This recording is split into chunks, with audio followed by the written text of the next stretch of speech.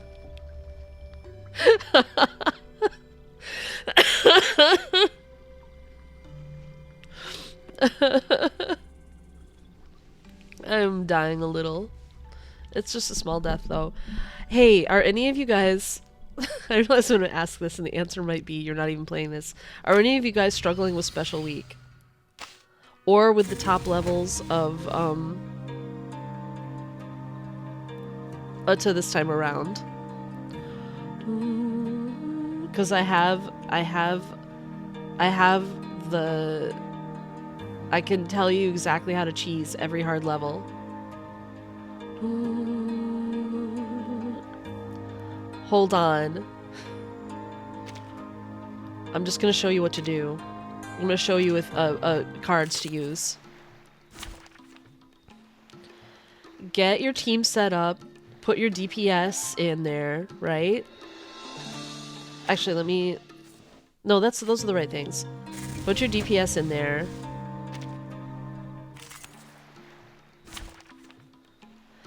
Get this baby blue card. Put this baby blue card. Incantation might plus 80%. Removed after using ultimate. And a Leilani card if you have one. These two cards. Put those on your DPS. Use the Vertin card that makes it so you can't get your ultimate. And then just keep freaking attacking. Just do as many attacks as possible, and by the time you get to the end, the attacks will be so powerful. I've cheesed every hard level this way. 6 is also really good in here. But, like, you don't have to use this team. Like, this is not the team I originally used. I wasn't even sure this team was going to work. I used Kalabauna. For a lot of the times, I used Kalabauna, Centurion, and then also these other two. But, like, just this Regulus card and a Leilani card. And single target attacks. Actually, any attacks. They don't have to be single target attacks. You won't be able to do an ult, but, like, look. So, like, I used Corn Bloom, and her ult is the only thing that's, like, super OP about her at P5. But she still beat this fine. The team I was mostly using for such purposes... Wait. Did I use them here? Yeah, no.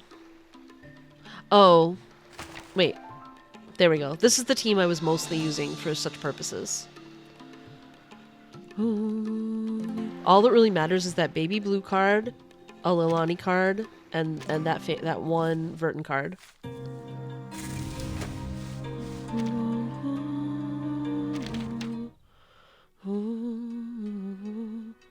I beat all the hard levels of regular Utu and the 2 hardest levels of Special Week with those card combos.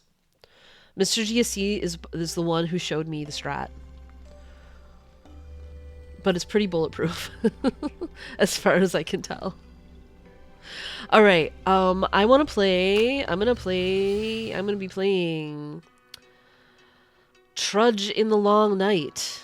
Trudge in the Long Night. It's the last thing I have left to do in here.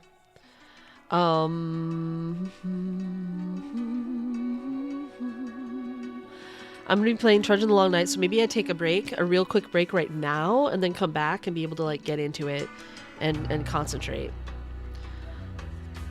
So I'm gonna free my Discord, unjail my Discord, and then I'll be right back.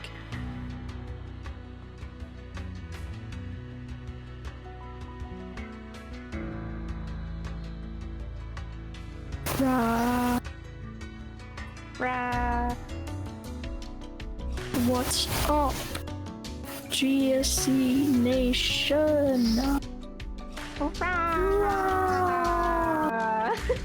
So true, Sunny. How is everyone? Lex is looking at Amber Cat. He's pondering about Ember Cat. Oh yes, what a creature. I don't know how he sounds like, I don't remember. I don't remember either. I don't have him and I have not played the story, so teehee. Wow, samesies, except I actually do have him. Damn, that's crazy. You log on to pull and then you get the character and just leave. Yeah. You're like that Toy Story meme. I don't want to play with you anymore. And then you drop the toy on the ground. Okay. Yeah, so. How many more do you need? Yeah. That's crazy. Who's being shot at here? Okay. Okay.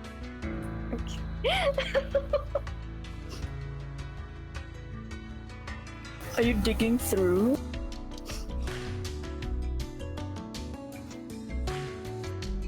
Oh, you know what I should do? Not that. That was her. I didn't do that. It made it sound like that wasn't me. That was a group. That was a well-timed Oh my god! So true something. Anyway, this is what I wanted to do. Hello, everyone. Ringan. How are you? Fine, thank you. Fine, thank you. Bark, bark. Oh my god! Oh my god!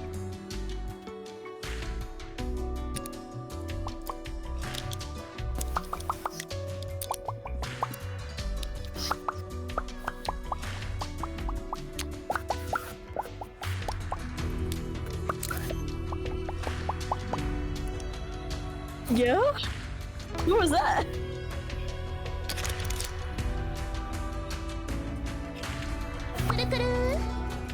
Yeah. Oh. Oh my god, I love Kirara. So you have that. Hi, Yeah. Sel. Yeah. Hold on.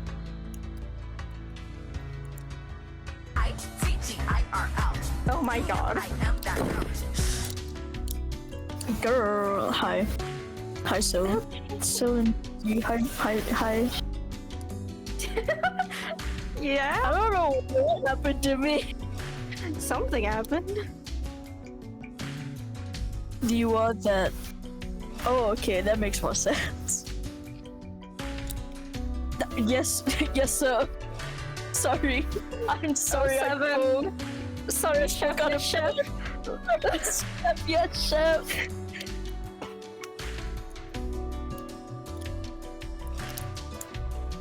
Gaff.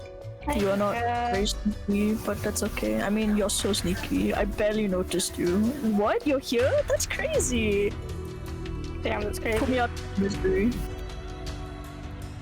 I'm so sorry. I'm going insane, I think. You are. Still's crying a lot. Don't don't say that know. without context. Still sent a video of themselves. They are in a puddle of their own tears. They are sobbing and weeping. They're not. Yeah.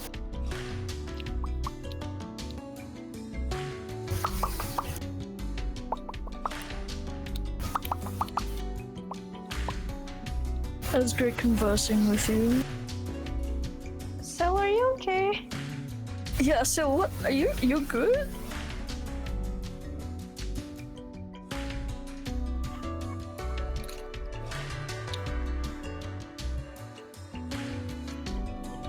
Why are we blaming me, Decaf? What did I do?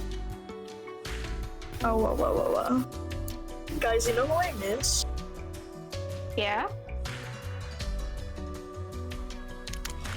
Apparently I miss I miss Sweetheart.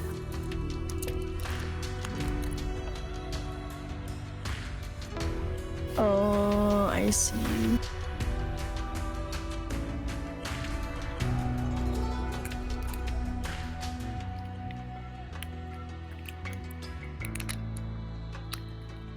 What are you doing? Oh my god, Vincent. Latin? Oh my gosh. I love Latin. Wow. Not like Kirara in the cat form. Not exactly like her. Wait, where is it? That's not I clicked the wrong thing. Wow, I can't believe you That one. Bobs.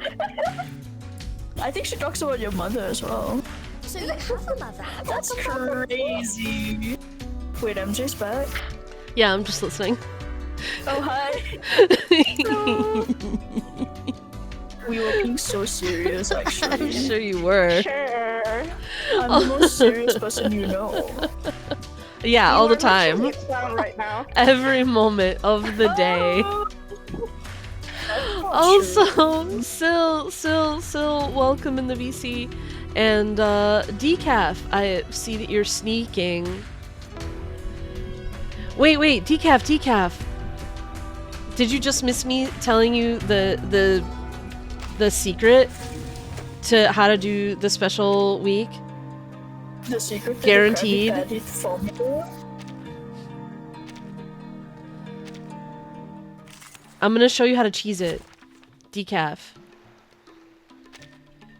Use this Vertin card. Cannot gain ultimate, but like all of this stuff, right? Then on your DPS, put this baby blue card.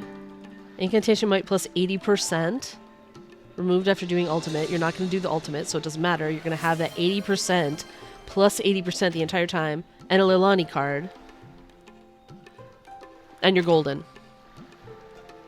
If you have 6, he's really useful in some of these levels just to like deal with buffs and debuffs and like mostly rebuffing your dazed characters and stuff like that, but that's literally the secret. This Fertin card, baby blue card with the incantation might plus 80%, and a Leilani card. You're golden. You'll be able to beat any level.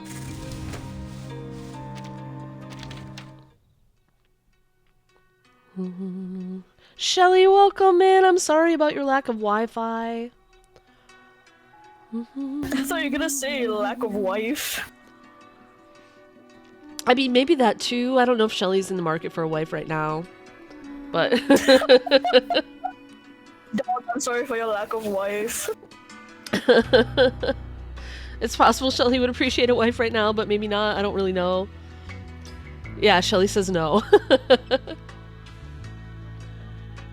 Decaf, good luck. And also, Mr. GSC is the one that showed me that combo, that winning combo.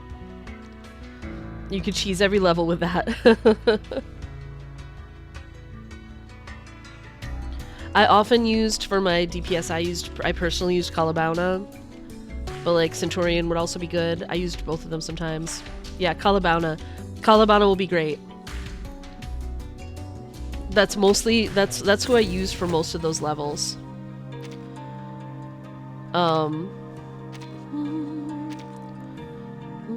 This last one wanted plant, but here I used Kalabauna with that same combo, see?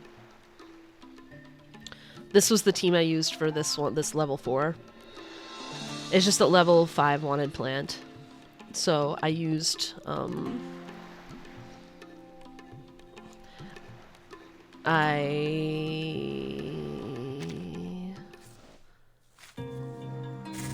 used a different team. If you have 2 Leilani cards, you can put it on your sub DPS as well. But anyway, you're just gonna hit with non-ult attacks. Still, the PT, the physical therapist was super nice. The actual stuff I have to do is so painful, oh my god, and I have to totally relearn how to walk and I have to wear shoes in the house. But I complained about this in stream already, so I don't want to go into it too much.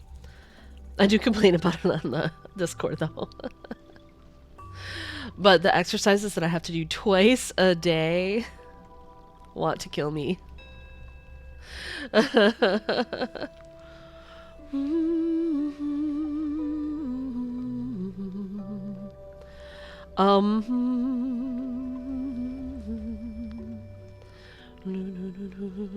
Anyway, I'm in pain. I can't believe I have to do these twice a day for so long, but I know the point is to fix me.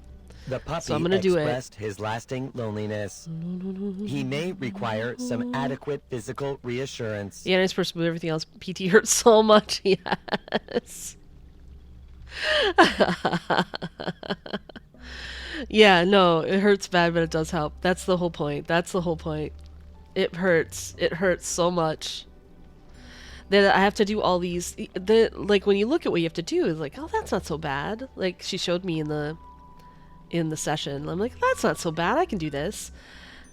But then when you have to do a certain number of them, and like there were these, I have to do all these stretches, these like in my legs muscles, various leg muscles, and each of them has a 30-second hold, and like after you've repeated these a number of times, like my muscles are just shaking, just actually shaking.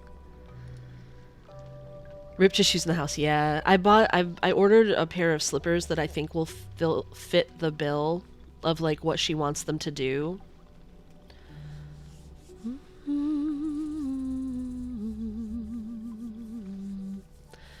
And those will be easier to put on and off than what I have now. Which are Birkenstocks, which should be easy to take on and off, except that I bought the one pair of Birkenstocks that came with a back strap because I have trouble wearing things without a back strap. So like I had this old pair of Birks, which is what I'm wearing now, but like they have a back strap, so they're not as easy to slip on and off as they would be if I just had normal Birks. But that's alright. I ordered some slippers that are basically like clog slippers, but like with a soft sole. Ah, Shelly, yes. Are you moved in? You're moved in now, right? You just don't have Wi-Fi? Imagine being comfortable at all times. What a dream. Yeah, right? Your lungs edging. Yeah.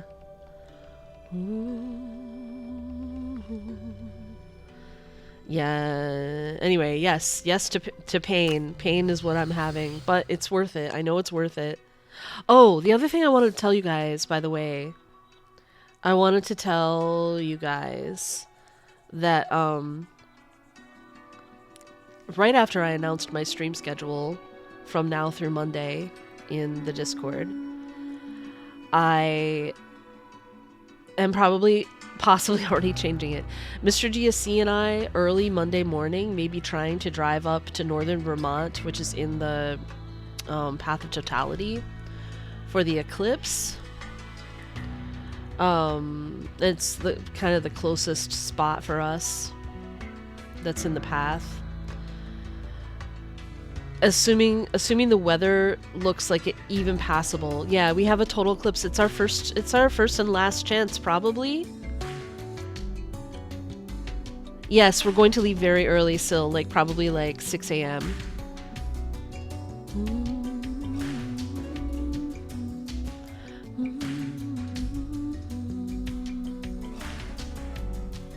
Because I expect there'll be a bunch of people driving that same way.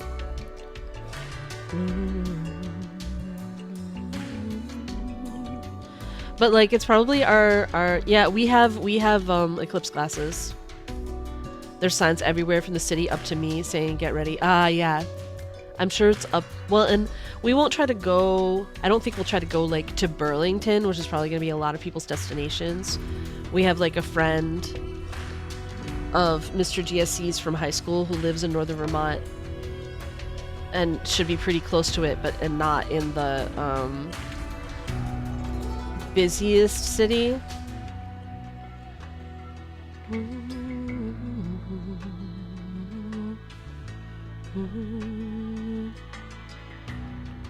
Yeah, it is. And the only issue is it might be cloudy. That's the problem.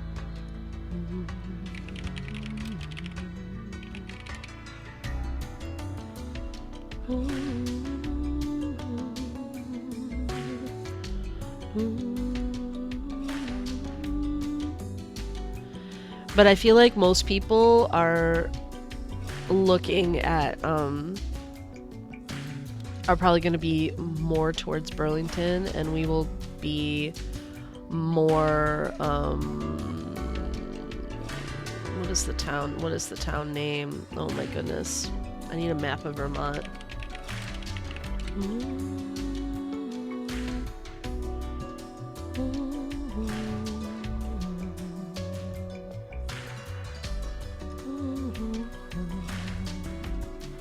Mr. GSC's friend.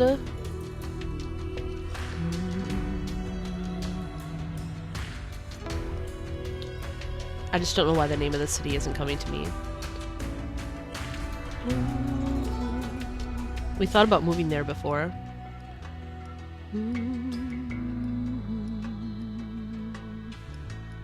What is happening to my... Montpelier, the capital. Literally the capital of Vermont. Montpelier is actually a really great little city. But I think fewer people will be there in that area than in Burlington. Probably, hopefully, maybe, possibly.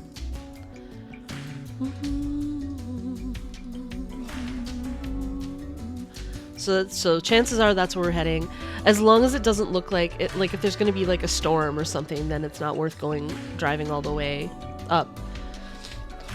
But we're going to leave really early in the morning, which means no stream. Unless the weather is bad. Unless there's like, well, there's a snowstorm. Or like definitely cloud cover the entire day. IRL stream. But don't worry, we have eclipse glasses. Mr. GSC even has a special filter for his camera.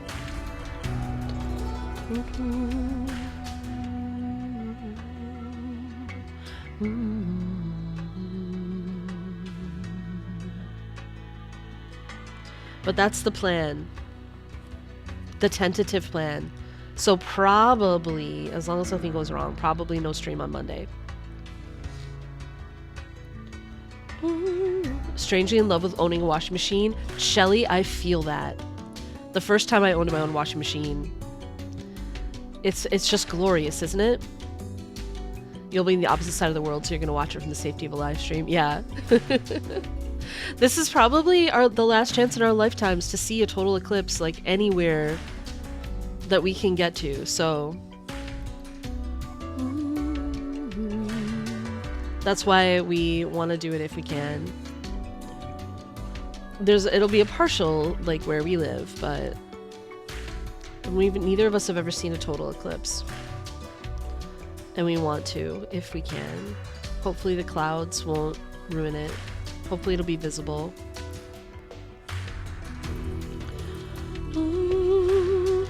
Ooh, Shelly!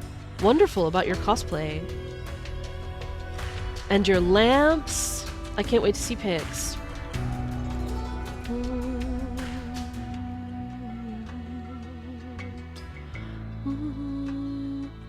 I see.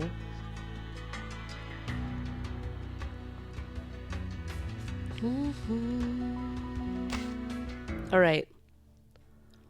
Time for today's plan.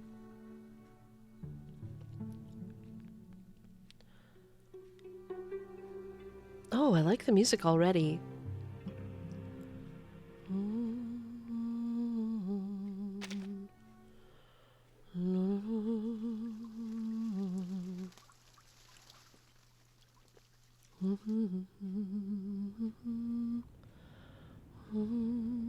A voice came from above and spoke to the man.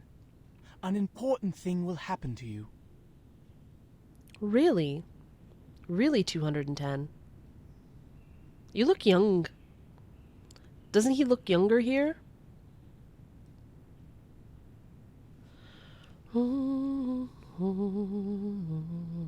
Yeah, and I don't normally think of him that way, Elijah. But he kind of does here, doesn't he? The lecturer is young and proud, standing like a newly sprouted grapevine growing upright. What will it be? The man asked. Yeah, I feel like this is maybe a younger, better version of 210.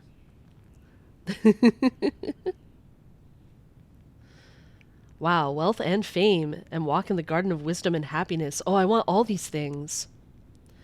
No, this is 110.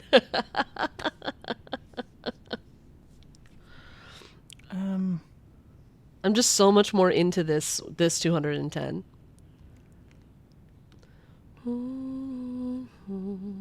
Spent his life waiting for his fortune and it never arrived. Like, this feels like a less cynical 210, maybe. I think of 210 in current times as just like kind of a piece of work. But this one seems like younger and more innocent and like maybe a better dude. The lecturer walks from one side of the square to the other, an unfurled scroll in his hands.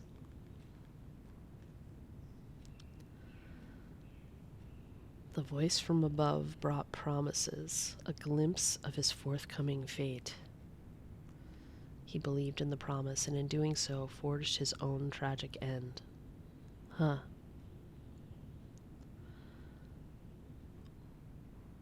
A soft, contented cooing comes from the audience.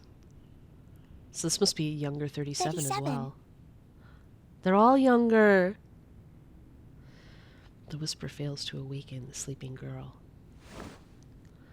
After hesitating for a moment, Sophia reaches out and gently shakes 37. This is a younger baby version of 37. 37 rubs her eyes, lifts her disheveled hair, and looks around in a daze.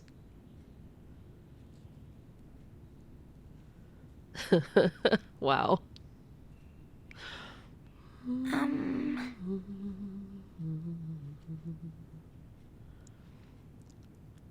Sophia, you're a good friend.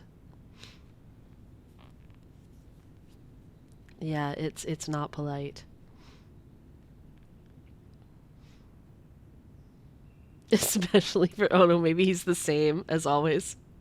You know how much he enjoys delivering these lectures. He's always so concerned about whether he has the audiences. Oh man, 210. I understand. Oh my god, that's just me on stream being paranoid when people leave or don't talk in the chat. Oh no, I'm just 210 in the end. Oh no. Oh no, help me, help me, help me. Say it's not so. Say it's not so. I'm not 210. I'm not 210. No.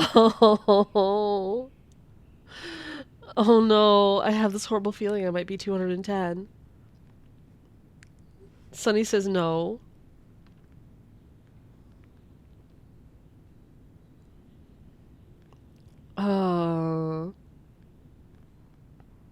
Oh, 37.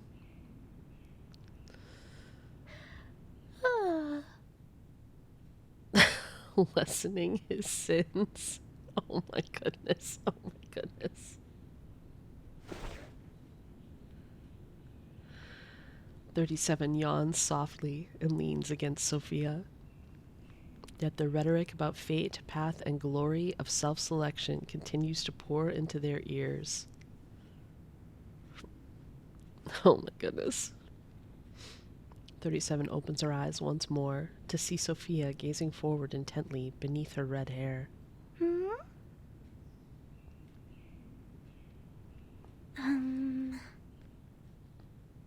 Sophia's still figuring it out.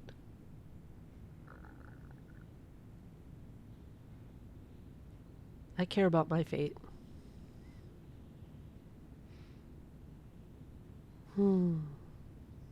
Sophia's gaze drops to her clasped hands resting in her lap.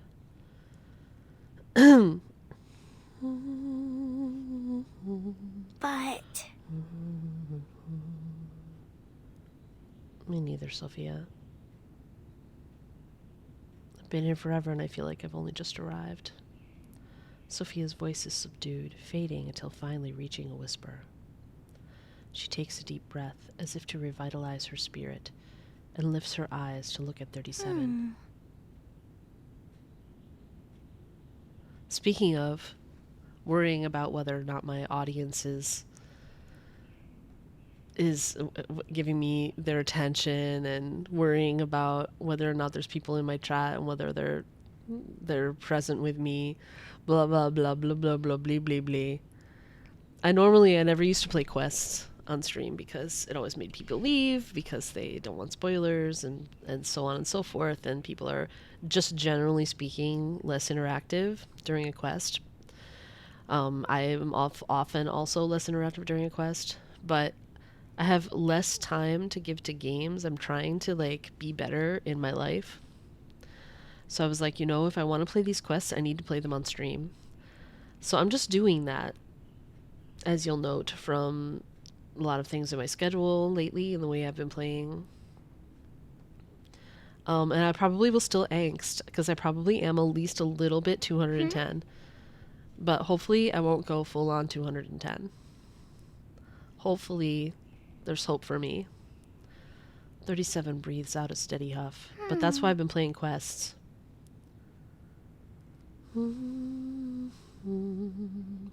Obviously she needs sleep, and she's especially adept at falling into deep slumbers.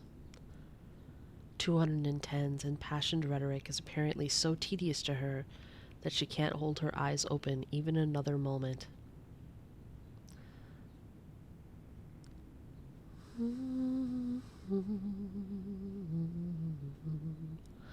When will all that you have promised finally arrive? The voice from above scorned him, saying it has already come and gone, only you never sought it out. So the man lamented his cowardice, his idleness, and all the fortunes he had lost. I hope. That's why we should be vigilant about our own fortunes. We must keep our vision clear, listen to our own voice, and not stagnate, waiting for the promises of others. Guys, I am a little bit 210. I don't know.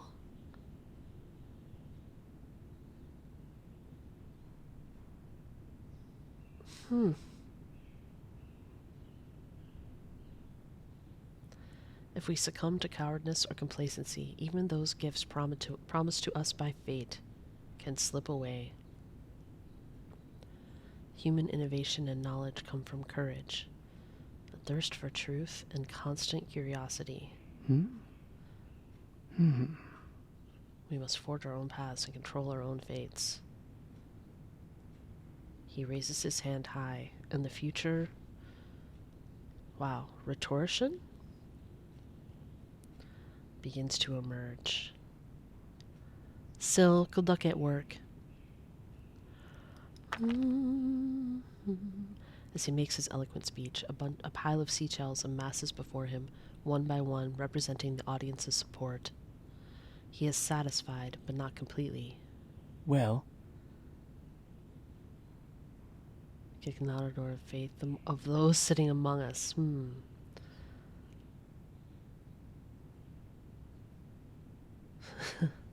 And yet she is sleeping. Elijah.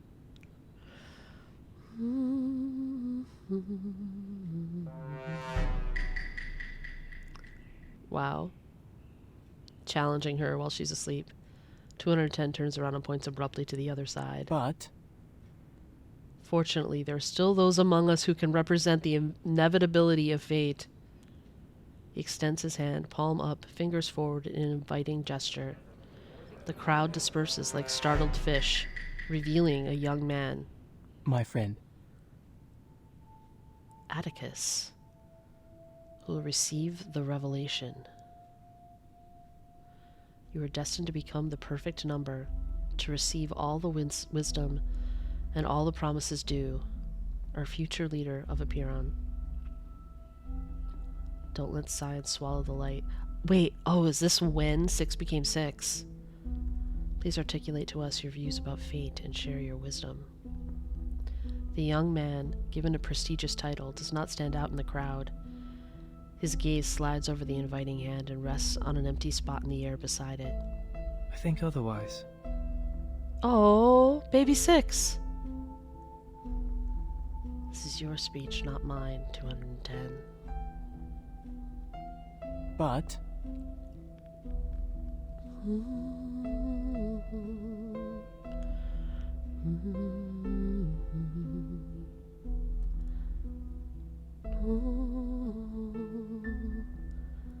his dead name? Yeah, I guess. I guess. I wonder if that's how they feel about their names before they get their numbers.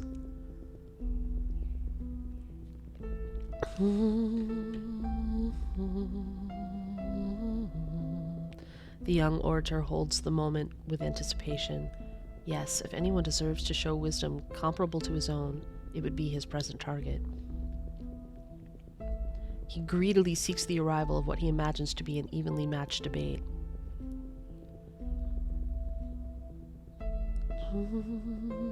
All eyes move to surround Atticus. Accustomed to being invisible in a crowd, he attempts to turn lightly, as if to escape the challenge and the weight of their gaze.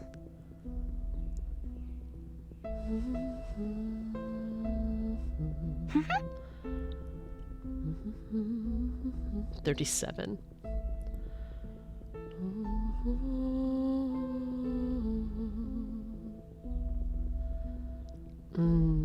So he can't be 6 yet because there's already a 6, I guess. But he's going to be the next one.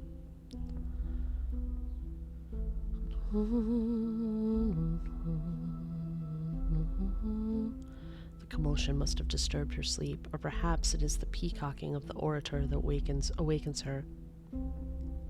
You have a point.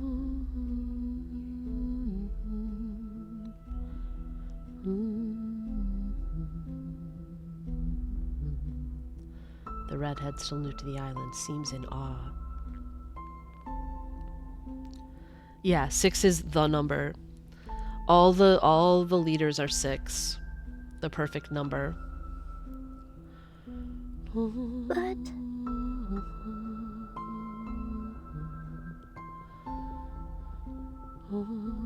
she's got a point.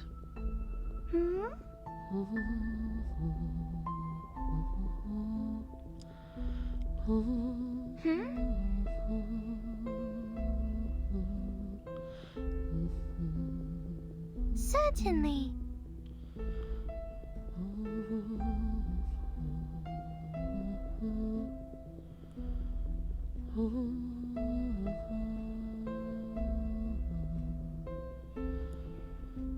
He's not sure that it's his destiny. He's not sure that he's a 6.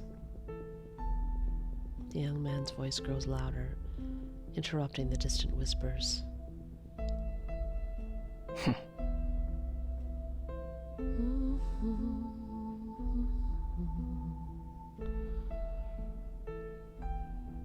You are number 6, we all know. You will become number 6 and possess everything a 6 should have. Infinite wisdom, supreme vision, a sharp mind, and the poise of a leader. They aren't very good at whispering now, are they? No. Since you inherited the bloodline of the prophecy, your revelation has been predestined since your birth. It's even more clear than a voice from above. Fighting against your fate. Oh, I like this already.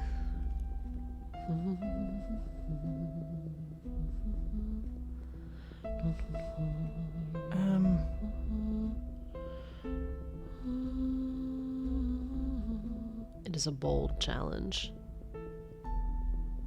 A verbal challenge from the proud peacock to the island's future leader.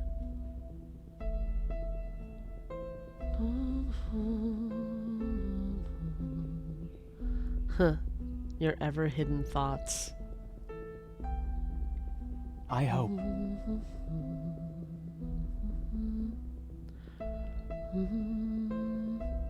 210 wants to bait him so badly. Clack. He throws the seashell. His speech is interrupted by a crisp clattering sound. He looks down to see a new addition to the seashells at his feet. His hoped-for opponent gently tosses his challenge aside, along with the shell. Six is like, no. 210 cannot read anything other than humiliation in the shell.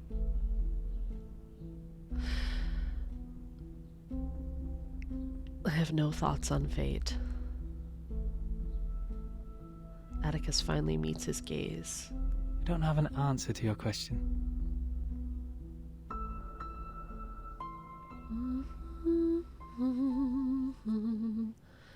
Six is already just a million times more interesting.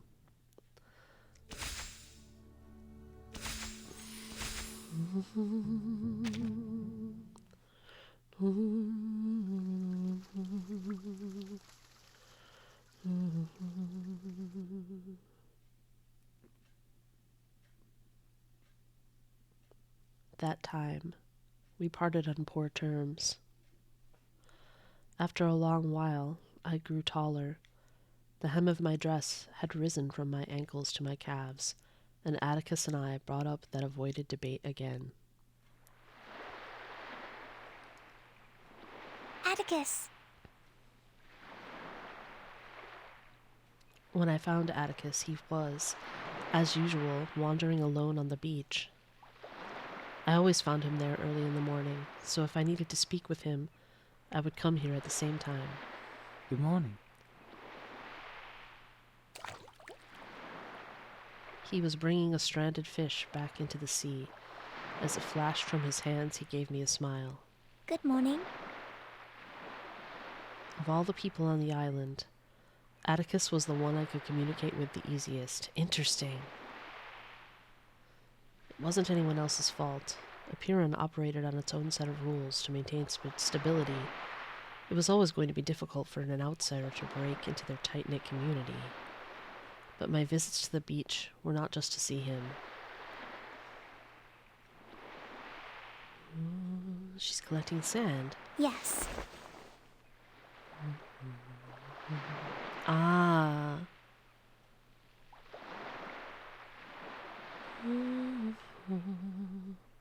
Her father's still alive at this point. Maybe it's because of my father's health. I feel more upset and sensitive than usual. You want to eat the sand, Sonny? Proud peacock, that's 210, yeah. It's not a good time to confide. Oh no.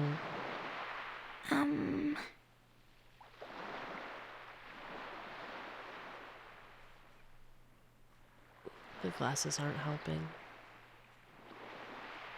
And Dantier still made them. I'm pretty sure it is a declarative sentence, yet I sent his confusion inside. More confusion than in any question. But I'm not always right, especially on this island, so perhaps I'm imagining things. I find it interesting that Six's story is sort of being told through other people at this point. And I feel like maybe that reflects his introversion. I stopped speaking, knowing that sharing my worries over my father will do nothing to lessen them. The sea breeze blows over us, each seagull's cry is distinct and loud. In the school, such unusual quietness often causes an uneasy feeling in my heart.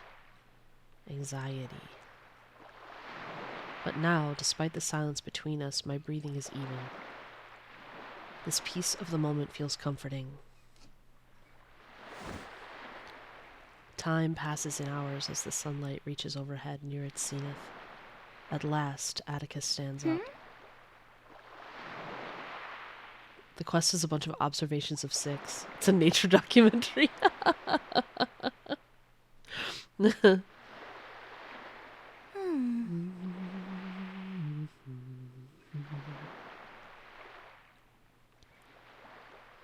shakes his head slightly, a bit uneasy. Ah. He has to eat his lunch early so that he can eat it in peace. I realize now why I rarely encounter him on the other routes I walk.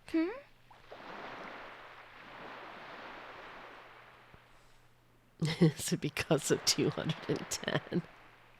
I ask softly, then immediately regret it, realizing that my inappropriate question would only cause awkwardness. Panic occupies my mind, and I struggle to come up with a suitable excuse. No. Atticus's response surprises me. He gently shakes his head. I think otherwise.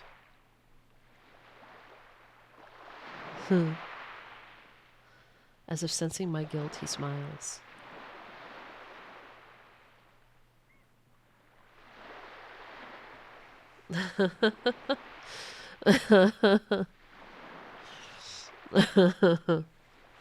Oh my. Okay, I'm not 210. I'm not 210.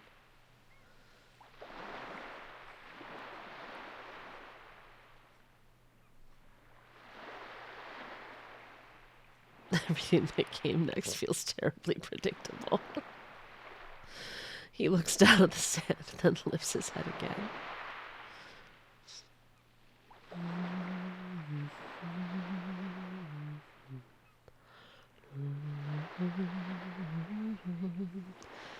Things have always been like this, apparently.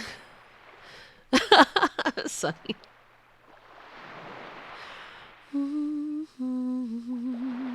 Yes.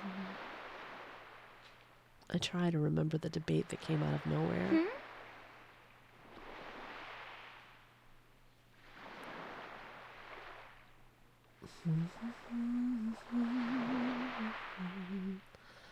And yet I think none of them really like each other. 210, 37, or Atticus. But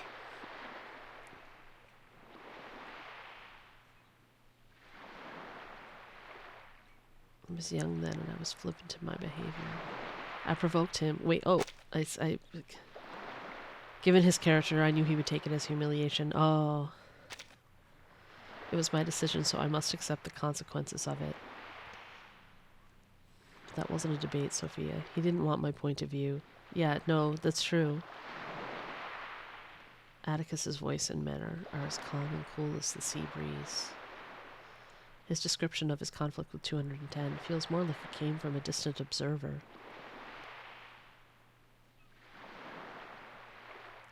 We think differently. He is not in need of an exchange of ideas. He's not at all interested in what I think. He just wants a victory. Oh my goodness. 210 is just like white dudes on the internet, man.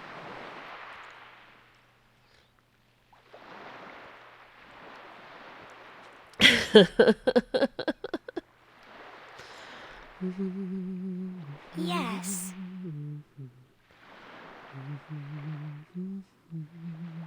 His tone remains even, almost emotionless. White dudes in the chat, I don't mean to, you know the kinds I mean, though. You know the dudes I mean. You are not them. An exchange of ideas like that is purposeless. Each will stick to their own opinions, vainly trapped in a position. In the end, there is no mutual understanding. It only further reinforces their own defenses. Yes, oh my god, it is dudes on the internet. He sighs. The confusion surfacing again. I've tried and tried, but people always step into the same river over and over again. 210. I'm imagining 210 on Twitter. Facing this inevitable end, any action at all seems futile. I'm not sure what to say. His words hold merit, but I somehow feel... Before I can utter another word, Atticus asks me a pointed question. Elijah. That is Ito.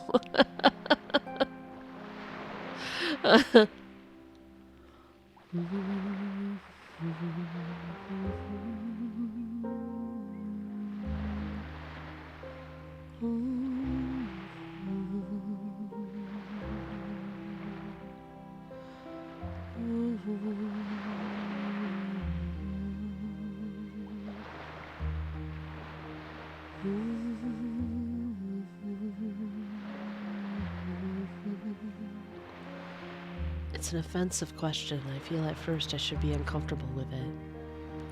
But I know it's different with Atticus. His confusion is genuine, not mocking or cruel.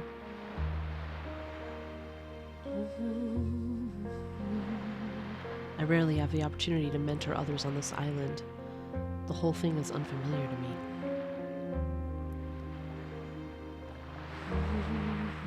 I regret my response. It is too hasty, too dismissive. In fact, I have the real reason clear in my mind. When my mother was dying of her illness, I felt so powerless. I know I don't want to experience that a second time.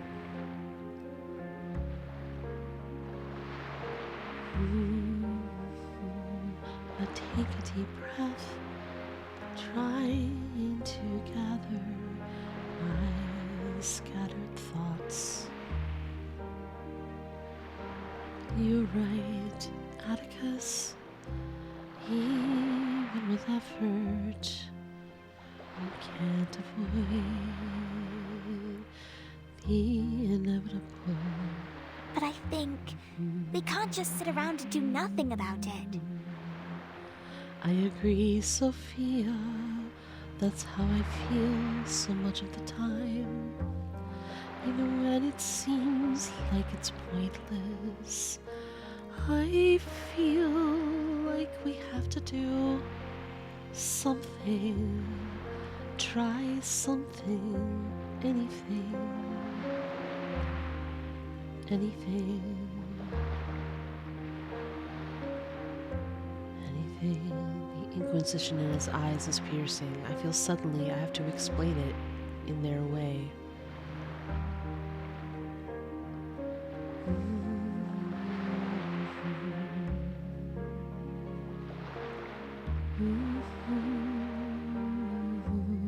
Shez plus cats. Welcome in, Shez. Shez plus cats. Great to see you. Today, please click the heart at the top of your chat and follow Shez plus cats. Right here, right now. Emerge, emerge. My friends, for Shez plus cats, welcome, welcome in.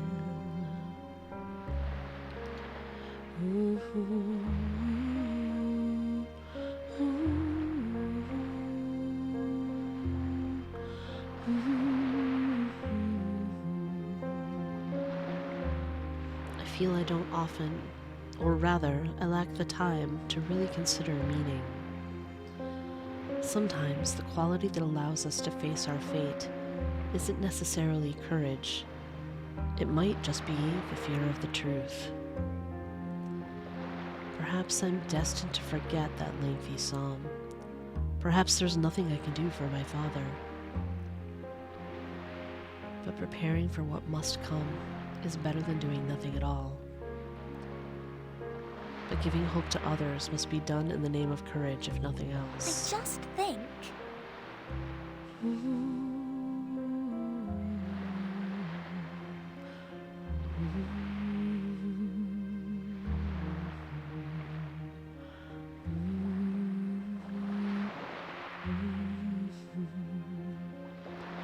I turn to Atticus. He's frowning. Oh.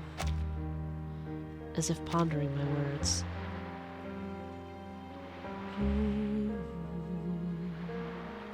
I speculate on his thoughts, and this is also offensive.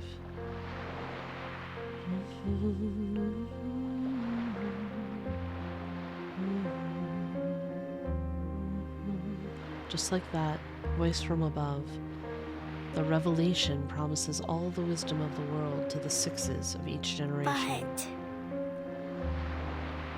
I try to express everything I feel. Do you fear it?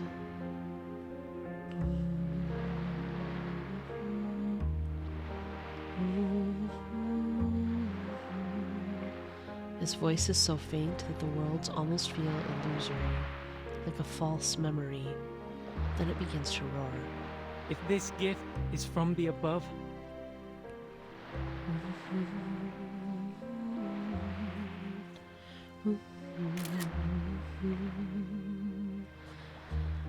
I could write pages and pages, essays upon essays, about the cruelty and I think incorrectness of the idea that people are obligated to use their so-called God-given gifts simply because they possess them.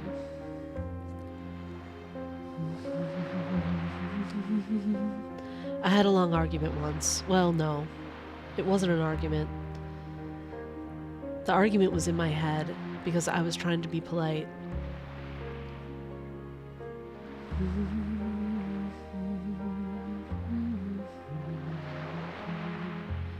A woman was horrified that I had quit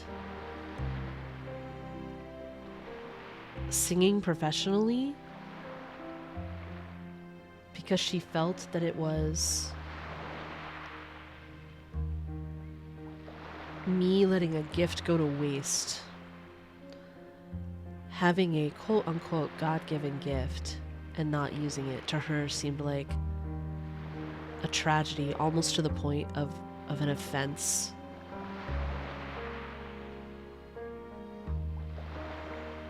But that simply was not the life I wanted to live anymore. And I tried to explain it as politely as possible. That I don't think something like that can be considered a waste, and that it is cruel to expect people to live predestined lives. So, what I'm saying to you, my chat, my friends, my children, don't let anyone else determine your fate for you.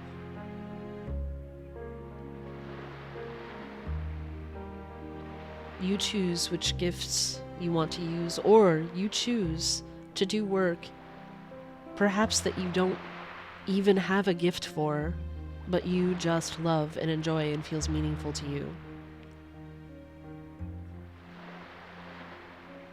You're not obligated to do something just because you're good at it. You're not obligated to dedicate your whole life to something just because you're good at it. You decide what you want to do. You decide how you want to spend your time. How you want to spend your labor. And don't let anyone guilt you into being someone you know you are not.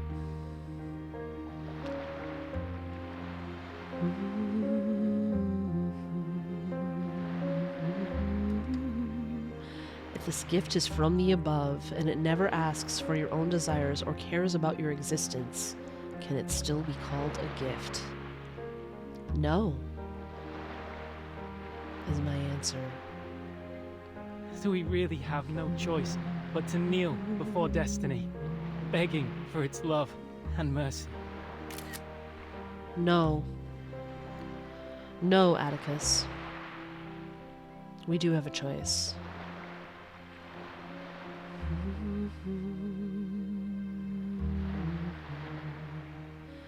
Atticus's hand trembles slightly.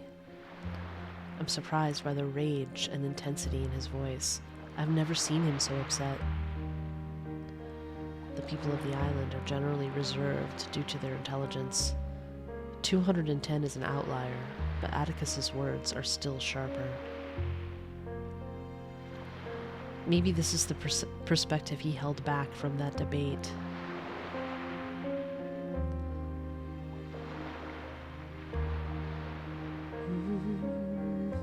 I turn away from the table. I don't want to see whether the bottle is teetering. Atticus finally looks at the fine sand in my hand. But I think you're right. Ah, why is this game so good? I only remember that at the end of our conversation, he came towards me with a kind of expression on his face. That expression was like a smile, yet also like sorrow, or perhaps relief. A face filled with determination. Felidae, welcome in. Welcome in.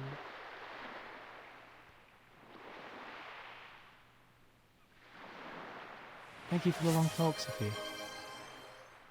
Elijah, you're hilarious. You guys, please click the heart at the top of your chat and follow me for Felidae. And thank you for the care packages, by the way.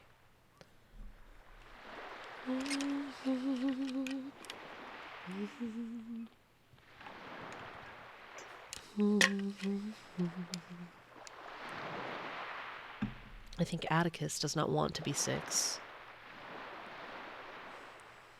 He wants to live his quiet life. But he is being forced to follow the hand of fate.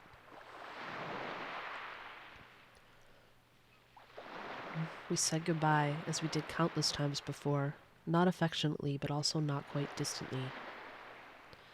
I returned downhill to my home to continue making the lenses. Lenses I knew would never be of any use to my father. He went uphill to his home, back to the brilliance of the current 6 in her supreme wisdom. Goodbye. Oh, so his mom is the current 6. I don't know why I said goodbye to Atticus. He turned back, nodding his head in acknowledgement. After that, I have never seen Atticus walking on the beach again. He began his long retreat. Ah.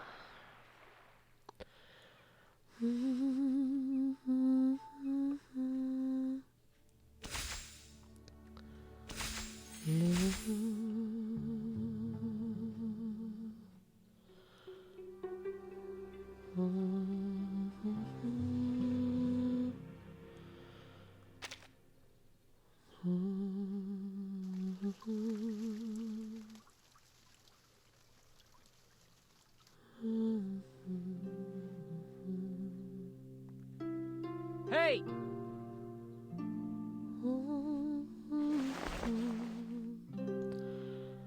I took a deep breath and adjusted the grapevine on my head, trying to make it look as symmetrical as possible.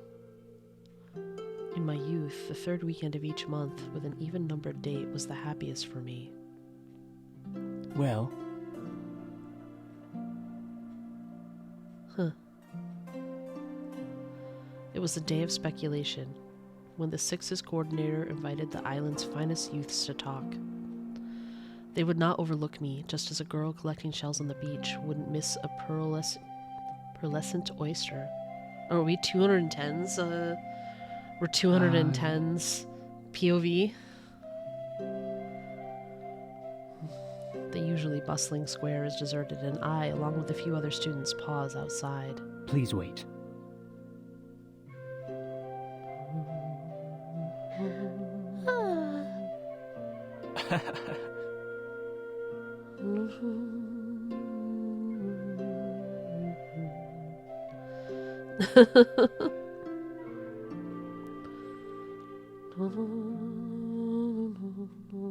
No.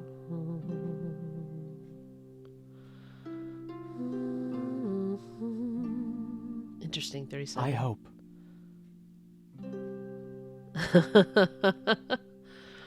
She might be about to say that.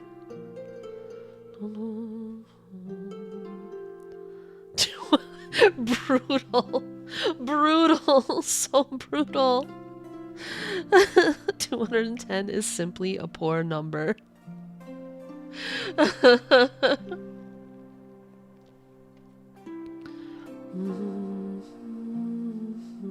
Wow.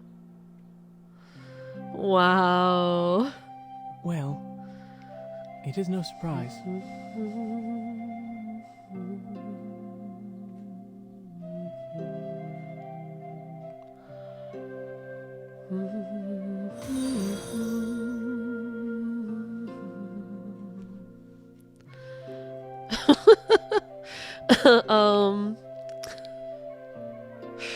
I'm gonna pronounce this not the way it's intended to be because it's a family-friendly channel. So I'm gonna say Fukizist. Fukizist. Thank you so much for the follow and welcome to the GSC Nation.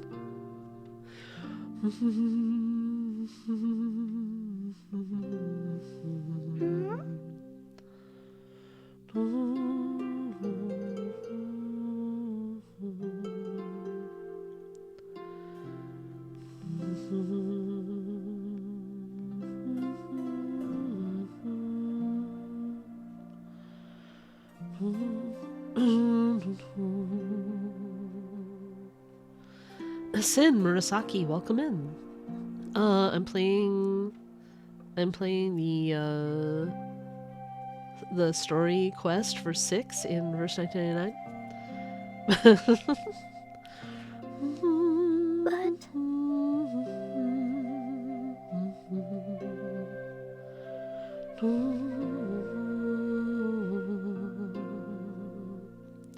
I cannot relate, Sin Murasaki. I am obsessed with this game. The story is so beautiful. The story is so beautiful, and I enjoy the gameplay a lot.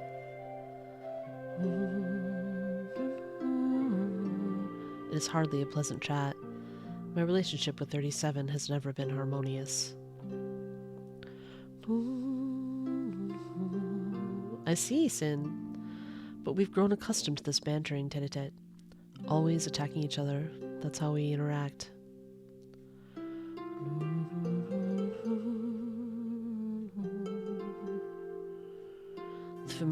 The familiarity of it all breeds contempt. As we walk down the same old paths, arguing over things we've debated hundreds of times. But it is on these familiar paths that a moment of boldness can make the most change. Sorry.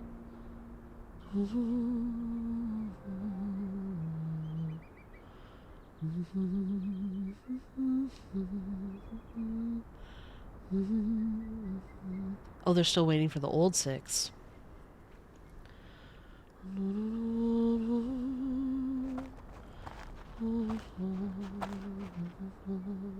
37 follows 6's coordinator, moving at a pace towards the vine-draped gazebo. Meanwhile, my steps are hesitant. My thoughts have become a mess.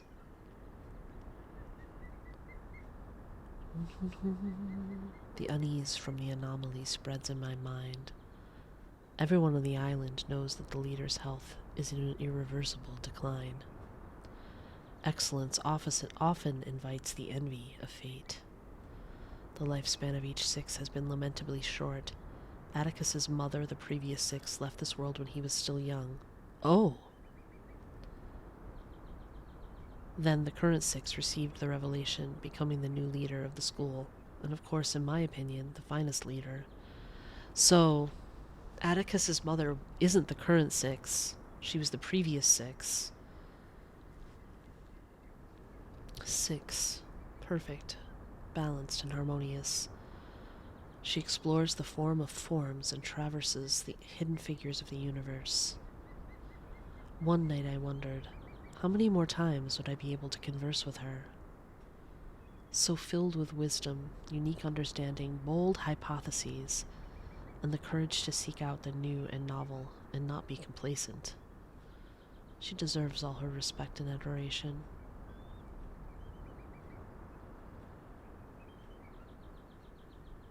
So 210 really admires the current 6.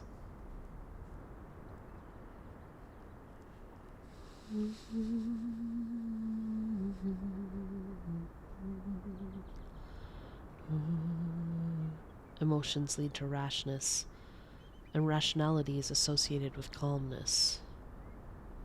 I have ignored the coordinator's expression, his lips mumbling like the tide coming in and out on the shore. No.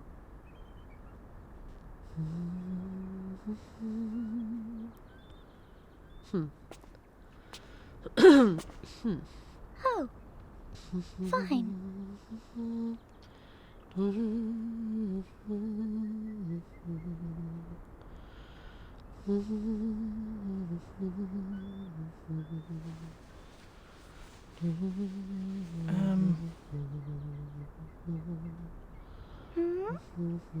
Certainly.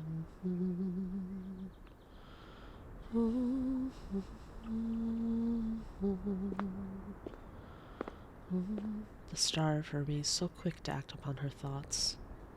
I follow her, stepping deeper into the vine-laden arbor, until we find a door left ajar. An unintentional but fortuitous encounter. Yeah. It's Atticus. She spots our childhood friend, his pale face obscured beneath a mop of light blonde hair. 6 is talking to Atticus. I heard Atticus hardly comes out during his retreat, unlike 6, who does so every other week.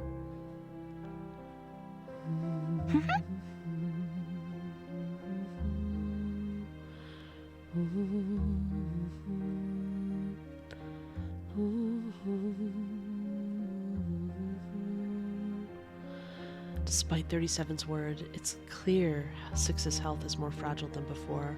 Her face is paler than Atticus's, and her voice is faint, merging into the air like gentle rain into water. I can see her lips moving, but I can't hear her voice. She reaches out a hand, weakly grasping the hem of Atticus's shirt, and pulls back. 6s all have similar appearances, with their talents depending on hereditary blood. Blonde hair, slender figures, pale skin, and wizened eyes. They're like idols carved from the same mold, perfect reflections of a flawless lineage. Oh.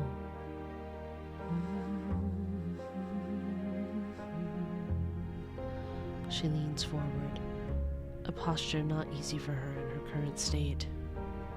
Our friend Atticus remains standing upright, his eyes looking into space as if indifferent and utterly devoid of respect. I'm not sure if there's fear in those eyes, but I'm certain of the anger echoing in my chest in reaction to this rude silence. It's an irritation not easily soothed. Disregard. It is the greatest disrespect and insult, a taste like bad wine. I've tasted it before, and coincidentally, that bad wine was also a gift from this very same cold statue that stands before me. I could forgive his rudeness towards me, but he shouldn't treat 6 this way.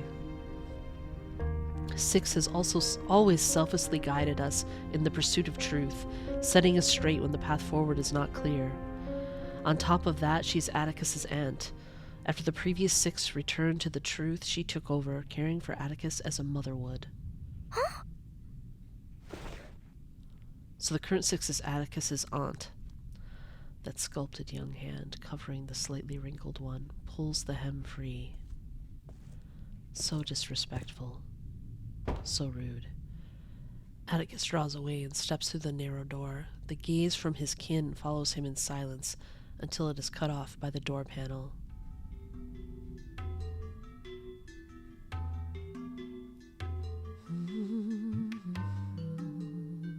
Surprise flickers across his face. He looks strangely tired.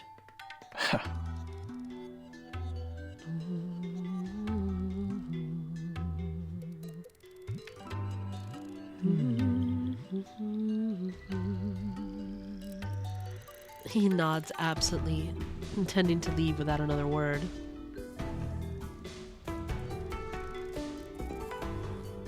He shouldn't be allowed to just slip away without any criticism. My anger is more than justified. He shouldn't have done that to her. To treat the island's leader this way, a wise person, his own kin, an elder in failing health. How could he do this? How? Hmm?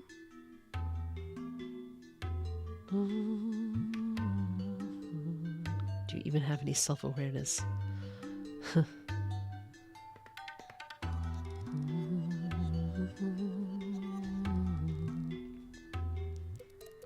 Alright, it's fun watching them fight, you guys. I meet Atticus's gaze, more than satisfied that I've finally broken his calm. My friend.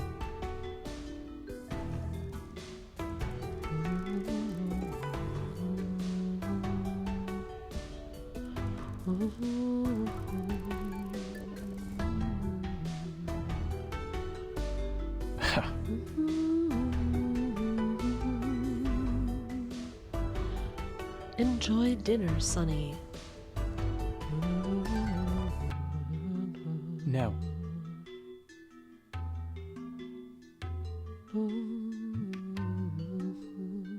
I have narrowed in on him. No more room for him to evade me.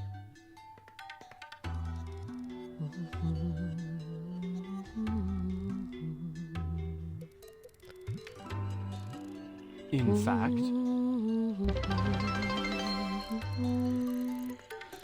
Ordinary Genshin player, thank you so much for the 10 bits. Thank you, thank you, thank you. Can we have a shout out for an Ordinary Genshin player, please?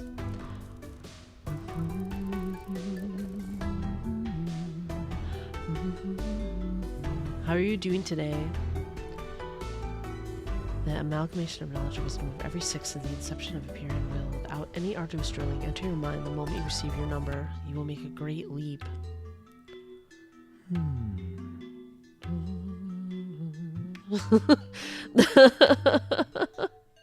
Oh my goodness.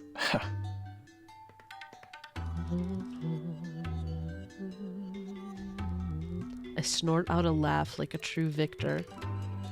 Atticus is different today. His usual evasiveness is gone, replaced by anxiety. This suits me.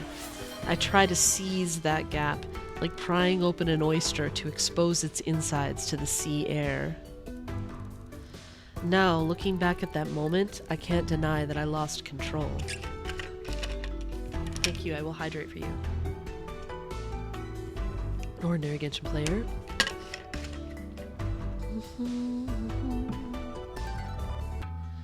But it wasn't a day to be defeated, least of all by him.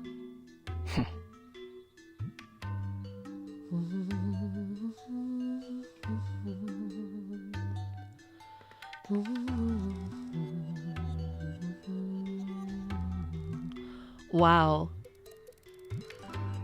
Atticus just like going straight there. Hear that? The oyster shell has cracked. It has indeed. What a great day to be favored by the truth. This is simply too easy.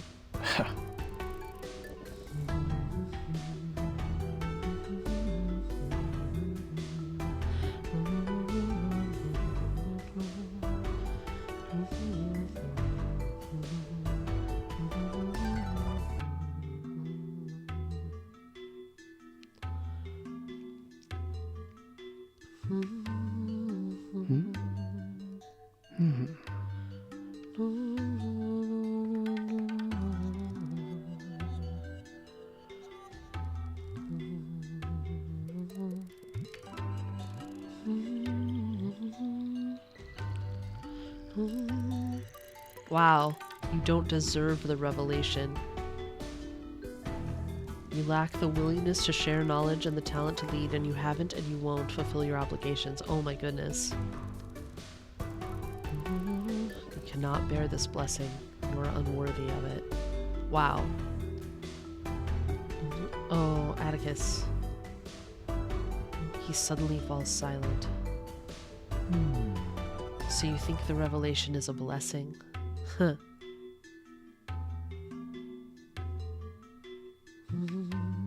didn't expect him to focus his sights on a mere turn of phrase. Of course.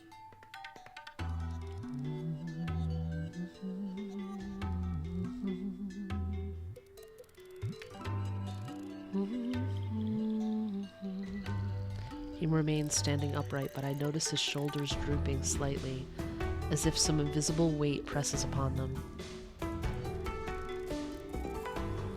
The revelation is a curse.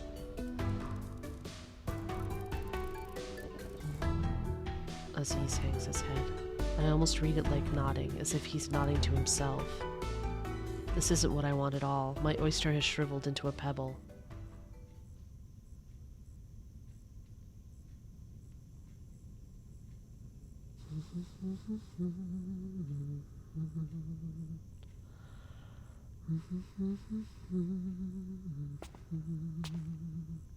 He turns away, sidestepping my obstructing arm, and walks towards the exit, where light streams from beyond the grapevine arbor.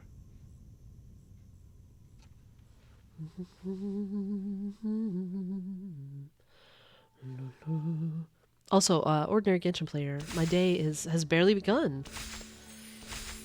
I'm extremely tired, but it seems like pretty okay so far. All I've done is, you know, wake up and stream.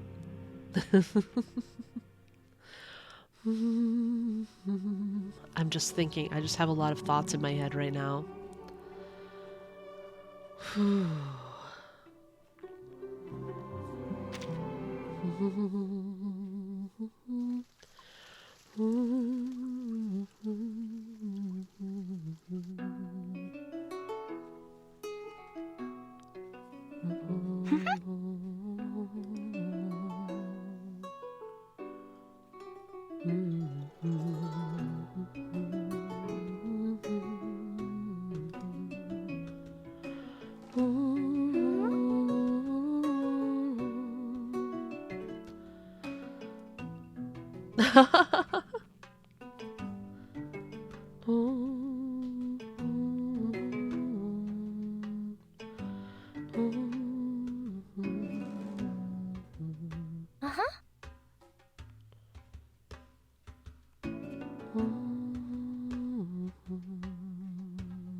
It was an ordinary day in all respects. Sophia and I grabbed some food and lounged by the gazebo in the square. Do we have 37's POV now? Well.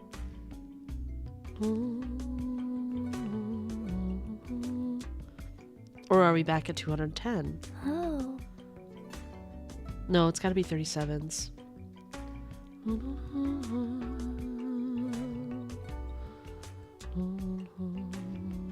No.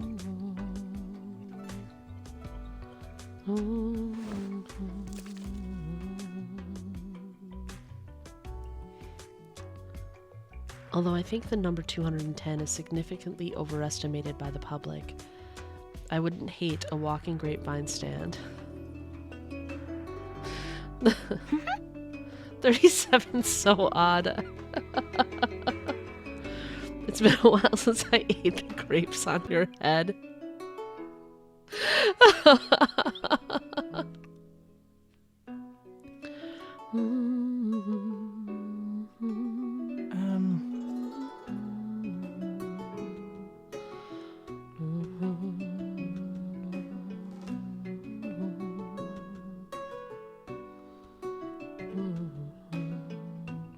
I like grapes and other fruits. I like their blend of tart and sweet flavors.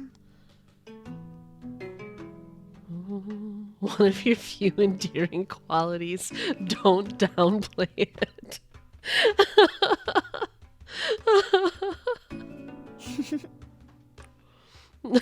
Even Sophia thinks that's funny.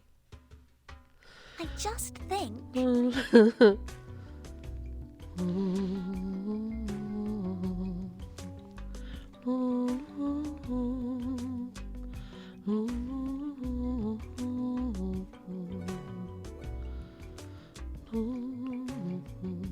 So I feel like, okay, this vibe right now is reminding me. I've often said to my students, and usually it's been in regards to how going off to college is a good thing, really, and they'll meet their people there.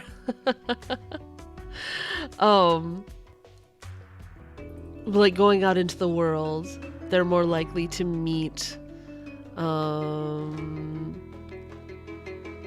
people they really vibe with, who are really, really their people. Because when we're young, we're usually in a limited pool of folks, and so we're not necessarily friends with people because they're like true kindred spirits, or like we really have that much in common. We make friends with who's there, right? Like our childhood friends are usually just like who's there. But I'm not downplaying these friendships exactly, and I think that sometimes I've been too adamant about it, because there's a vibe here of these three people who are so different. Like, they're childhood friends because that's just who was there, right? They were all children together, and this includes Atticus as well, but they're all children together. And even though they have very little in common, and in fact might, as they grow older, like are more aware of each other's flaws, more aware of the places where they don't match up, where they don't have things in common. And yet there's a camaraderie here. Like, Sophia is genuinely happy to be with 37 and 210 right now, because like there's a comfort in that familiarity. When you go to college, you get to join the anime club. Yes, Twendrine. You do, you get to join the anime club. But there's like there is something a little irreplaceable about those people who have known you forever. And while there's problems with that too, because they have a harder time imagining you becoming different than you were, or growing and changing. And sometimes that atmosphere can be stifling and make you feel like you can't grow and change in front of those people. That's why I always also say, by the way, and I stick by this, do not go to college with your friends, you guys. Go to some place where you don't know anybody and you can become your true self. That's my advice. Go to some place where you know nobody, and then you're totally free to become who you're going to be, who you want to be, who you are, without any preconceived notions about who that is. Anyway, yeah, there is something comforting and irreplaceable about those people who just know you to the core, or at least the person that you used to be, and you don't have to explain yourself to them. And I don't know. Anyway, this vibe, this is what I feel Sophia and 210 and 37 are right at this moment. Well, and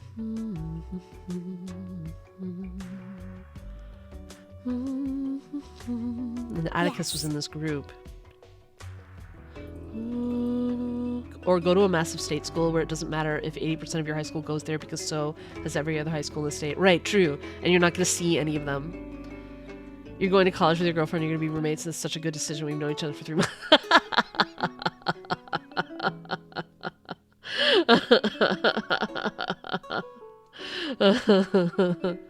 But yeah, that's true. If you go to a giant school where you're just never going to see the people you grew up with because it's so huge, that can also work.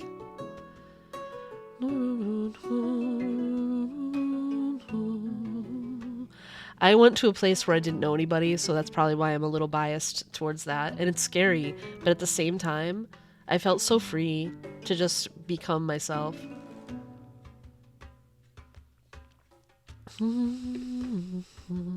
Comparatively.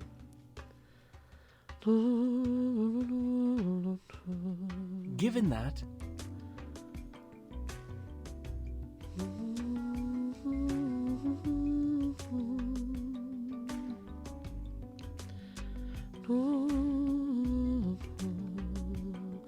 It's only when we look back that we realize how far we've come.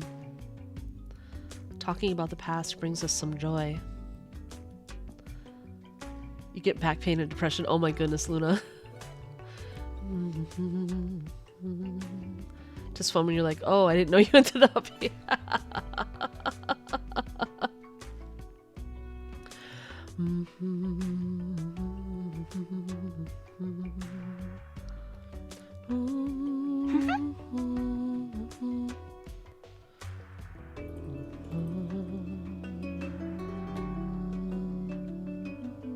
That was smart, 37. Stretching out my hands, I make a fitting triangular shape with the index fingers and thumbs of both hands. Guess I'll never see you again for the year. It is scary, but going to new places is how I've met some of the most amazing people in my life. Totally recommend it. Yeah, Feely Day.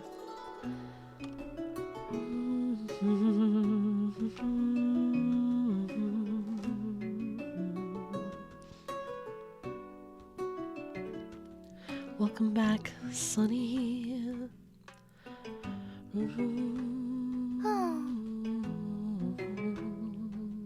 Oh.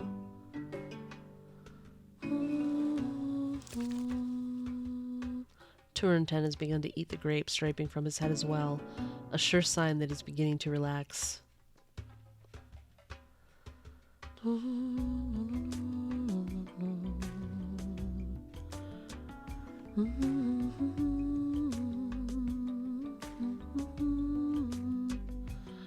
Given that,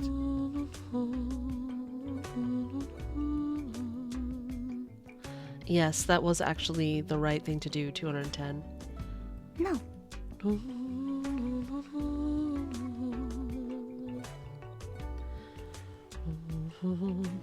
Can you sign my amygdala?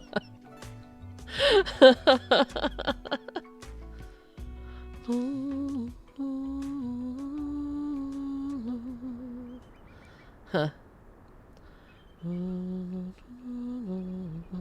Comfort is definitely not pointless. And the crown indeed helped keep his hair in place. Perhaps?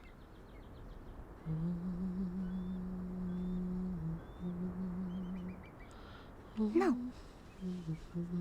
No, says 37? Google's amygdala. After finishing my fruit and yogurt, I have other things I must do. I have planned it all out and set the time earlier.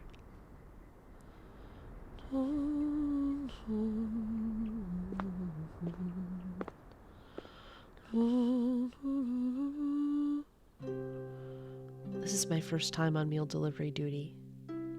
Most of the time, I'm preoccupied with much more demanding tasks. It required me to spend some time explaining my reasons.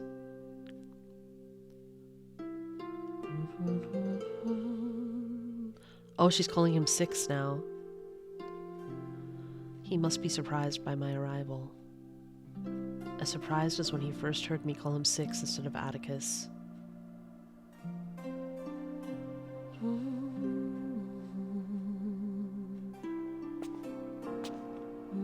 I crossed the porch and then stooped to pass through the low inner door. His retreat room is dim, cramped, and completely windowless. The floor is littered with books, some open, some closed. Placing the meal on the small table, I sit down across from Atticus. Oh.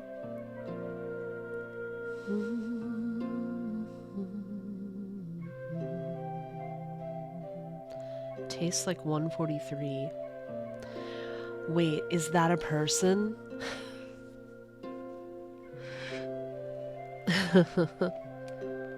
thank you. I scanned the book Six is reading. Euclid's Elements, nothing more than a basic primer in our school. A small hill of books lies beside him, their edges showing signs of having been turned. He must have read them all.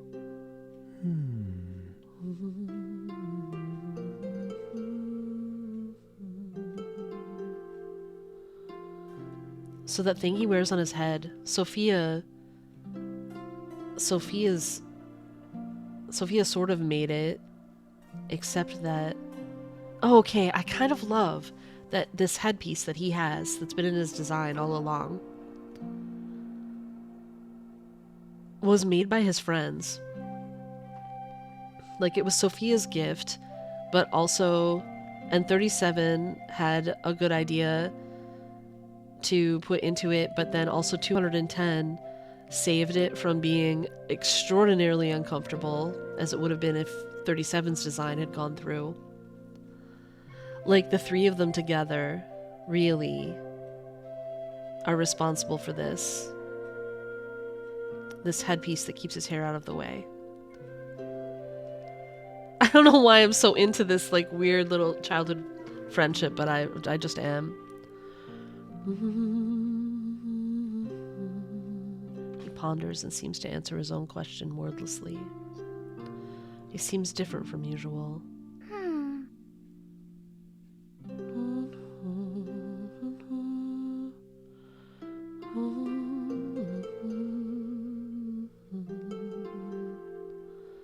In a cult, but yeah. They're surviving the cult together. Sonny, they're surviving the cult together.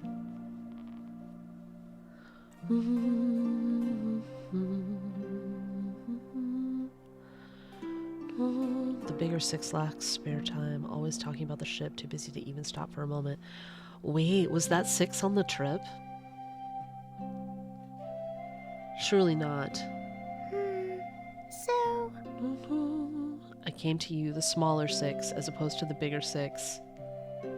Atticus seems to have finally gotten used to me calling him Six. But many people on the island still call him Atticus. They say there can't be two sixes on the island at the same time.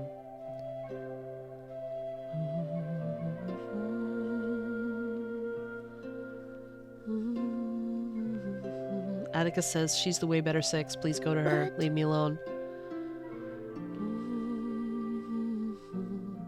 You're just not one for talking. It's not that you're bad at thinking. It's interesting. 37 does have insights sometimes. Makes no difference to me. She was a 6, and so are you. You're the same, basically, is what 37's saying. My questions are ready, but the path forward isn't smooth. This is a common occurrence in calculations, but I won't be discouraged by it. If one path is blocked, take a detour. If all paths are blocked, climb through the bushes. Okay, I actually really like this as advice, you guys. This is actually really good life advice right here from 37 of all people. If one path is blocked, take a detour. If all paths are blocked, climb through the bushes.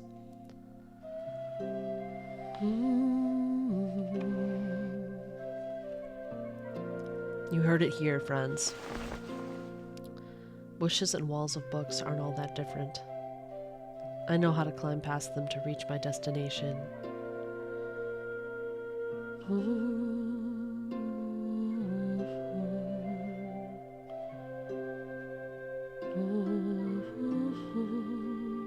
Hate bushwhacking during hikes. Think of it as a metaphor for life, Twangerine. How many brambles and thorns are in our way. Sometimes all you can do is slash through them as well as possible. There is no clear path. No clear path has been made for us. Oh my goodness, Elijah. But sometimes we don't have a clear path. Leave no trace.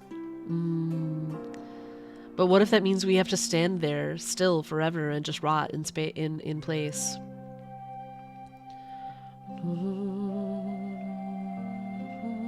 Sometimes you have to push your way through somewhere. MJ 19th century outdoorsy person. Spinel core, right? What if you end up like Spinel?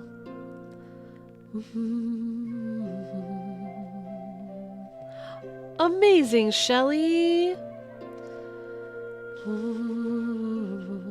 Carry in, carry out.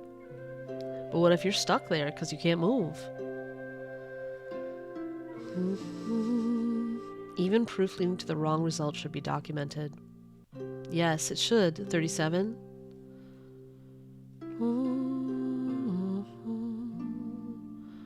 Mm, 37 is not process-oriented. Only results-oriented.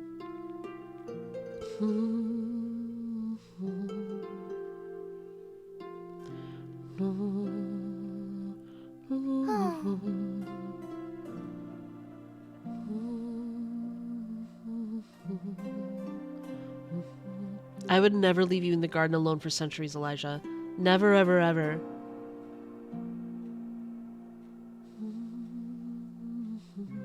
Good luck, Shelly. Thank you for sharing your good news with us.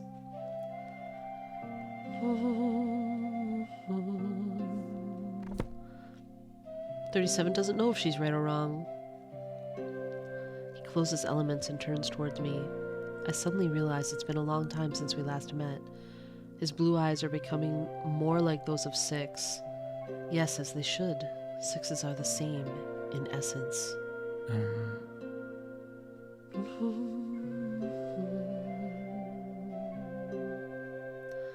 A sincere man who in his youth led the children of Apiran in their training, including you and me.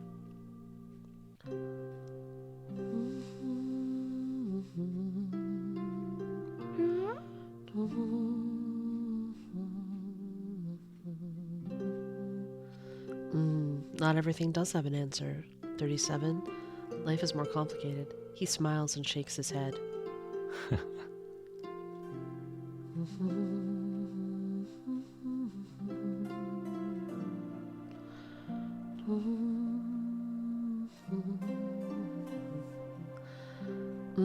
See, he is wise. This is the answer. This is the correct answer to give to 37.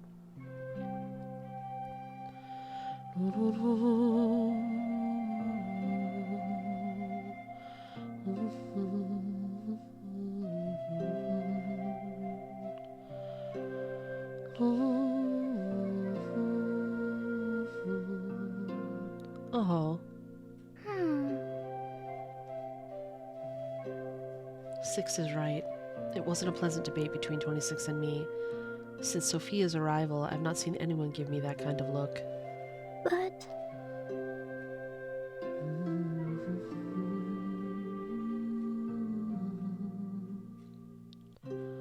Occasionally, such questions would cause 6 to ponder briefly, but now his response is swift. Looks like I'm in luck.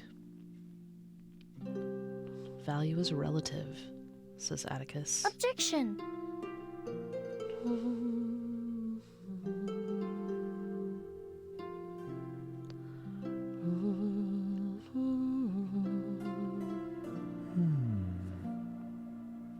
Now he must ponder how to say what he wants to say. I actually don't care about the answer to this question.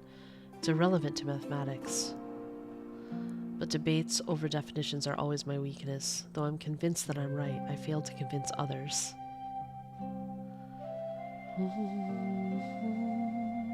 Numbers are solid and reliable, while language is vague and unclear. People argue endlessly over rhetoric and semantics, shifting focus away from the essence of things. Here's where 37 doesn't understand the beauty of language, and that half the beauty is in it being vague and unclear and able to be interpreted in multiple ways, and there's so many nuances and intricacies to be explored in language. 6 is the best of us at these questions. He always finds a fable that makes things simple and understandable. I wait for 6 to tell me a fable so that the next time I get into a debate, I can come up with the perfect example. Oh. 6 shifts his gaze away, turns a page, and adjusts the angle of the crown pressing on his head. It looks like it would make a fine paperweight. The metallic triangle is certainly more ideal than fabric in that role.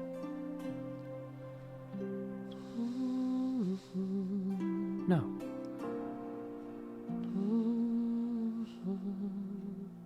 He just doesn't know the answer. Searching for that answer too. I watch him close the book, sliding it back into the mountain of others. Oh. Fine. Huh. Huh.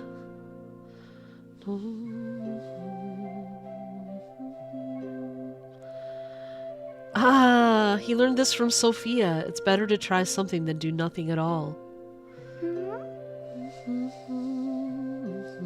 That's something he learned from Sophia. That doesn't sound like his usual style, and I feel like I've heard it somewhere else. He really has changed. It's strange. Can appearances change so noticeably while the essence remains the same? There must be a key to this. So, is this the proof you have to give?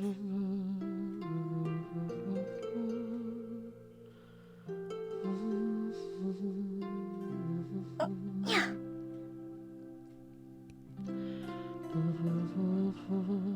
Oh my goodness, 37. No. Contemplating the nature of 6. Maybe this is indeed a proof. One about my own number.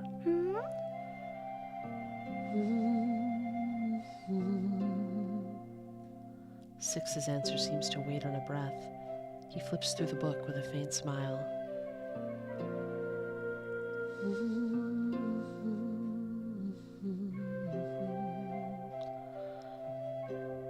Does a proof with a correct conclusion have any value? In that single phrase, 6 has utterly bewildered me. I am 37. He is 6 right from birth.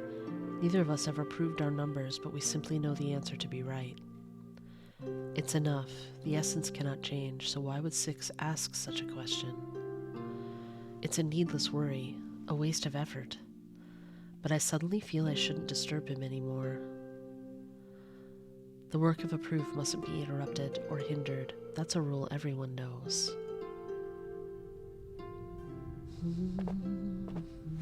He escorts me to the door of his retreat room, and I stoop again to pass through the low inner door. This door, obstructing vision as well as movement, makes it feel more like a cave than a doorway. It makes the retreat seem even more sealed off. I can't clearly recall how I bid farewell to 6, or whether he cautioned me to watch my step. I know I didn't get a straight answer from him. Only another question was tacked on, one that left me confused and a little dizzy. Fortunately, just as I leave the cave and feel the night sea breeze, a solution that I had disregarded earlier comes back to me. A perfectly timed epiphany. I hurry home to write it down. On the way, I cross paths with with Sophia again. She expresses some concern for 6 and asks me about him. Does he read a lot? Is he still in good health? Is he working on a proof? What kind of proof is it? He's read many books, as many as a small mountain. His health is fine. He eats well and breathes evenly. I know nothing of his proof, but in any case, it seems to be a proof about himself. Yes, Elijah, I will hydrate and stretch. Were you talking to me as if you were talking to your mother? Yes, I will do it. I will hydrate and stretch. Fine. Fine, Mom. Does that what it sound like to you? Yeah.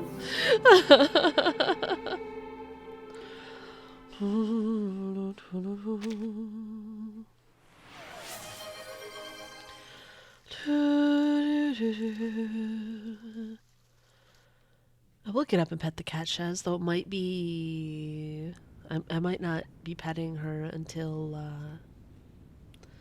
the stream is ending. It's not that long from now. It depends on how long this chapter is here. Proof requires time. Atticus still hasn't fully gotten his own answer. A voice from the above spoke to a man.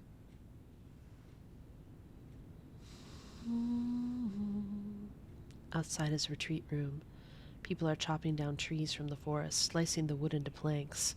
and then fashioning sticks and joints from the planks. The outline of the ship has already taken shape. He's reading the same story that 210 was talking about at the beginning.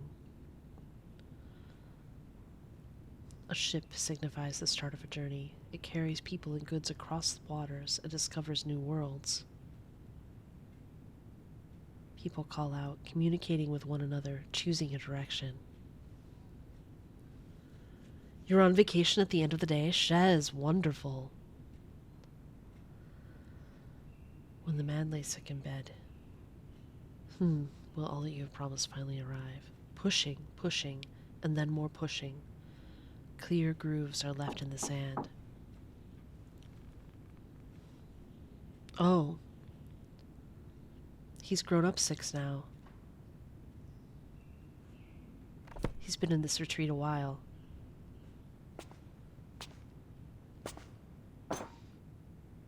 A figure appears at the entrance of the retreat room.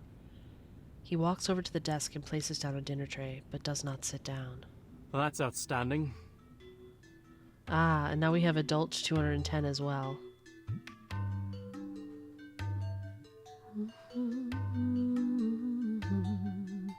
They are not on friendly terms, with 210's attitude resembling a bristled tomcat. Atticus lowers his head and flips through the pages, then uses his crown to hold down the book before looking up at him.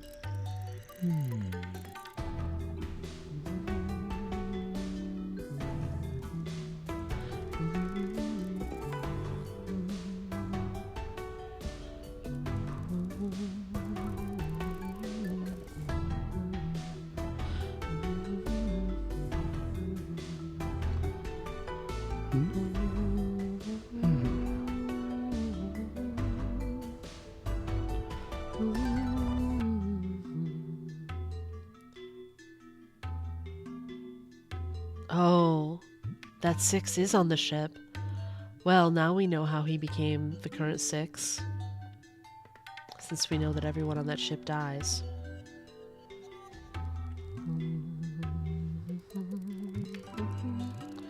For a small island that has so far managed to avoid the emanation, exploring into the storm undoubtedly requires immense courage. They've managed to avoid Acheron so far.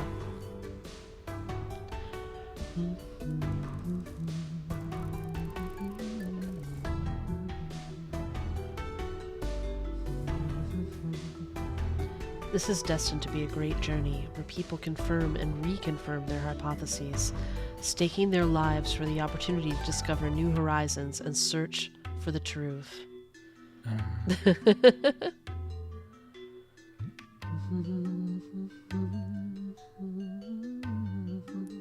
The windowless and narrow-doored retreat is cut off from the outside world, and it seems this fervent exploration movement hasn't affected any of Atticus's plans. He never stepped out to see the new beginnings, as if the island's achievements had nothing to do with him. Piles of books have been shifted around, spreading outward while new books are placed closer to his inner circle, like ripples from a droplet of water on the surface of a lake.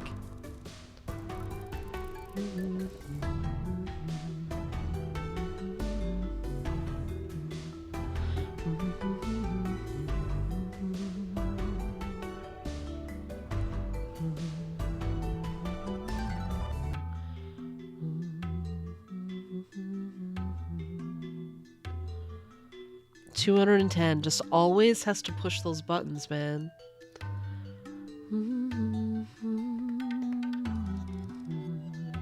The accumulated resentment between them further sharpens his words. The young man has followed his aspirations, which developed a reverence, and then he comes into contact with envy, resignation, suspicion, and resentment. He starts to question himself and silently, fate itself.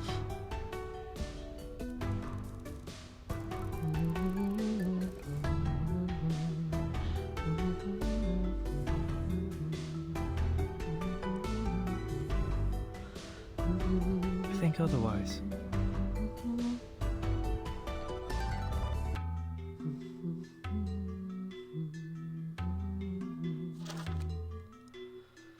pages of the book turn to a new chapter, and a familiar fable jumps out.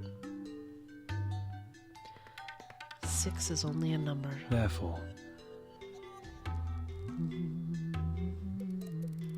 the number is significantly overestimated by the public.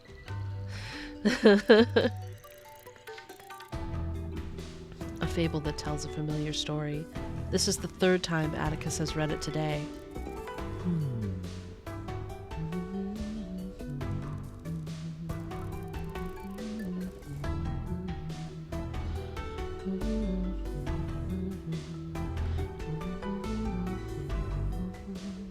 That crown of his is infuriating.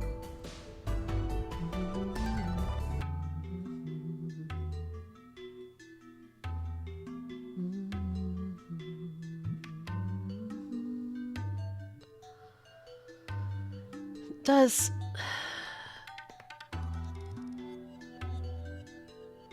210 miss him?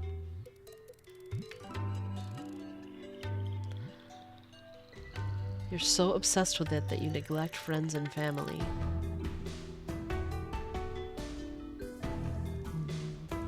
Does 210 somewhere in his heart still consider them friends?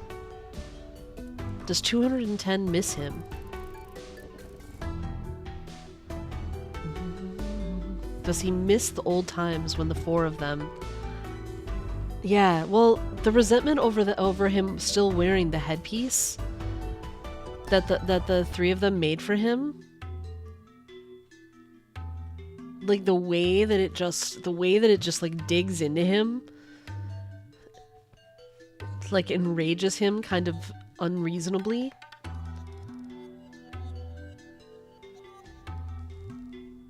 I'm starting to think that 210 misses him. His actions contradict his modest tone. He reaches out and decisively pulls out the book that has been the subject of his undue attention. 210's breathing becomes deep and slow, his heart bubbling like a flatbread on a stove.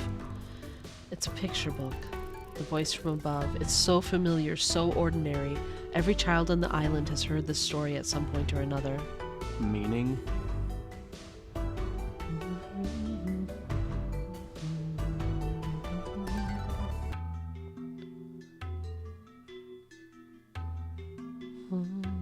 Atticus speaks calmly, as if stating something that is a matter of course.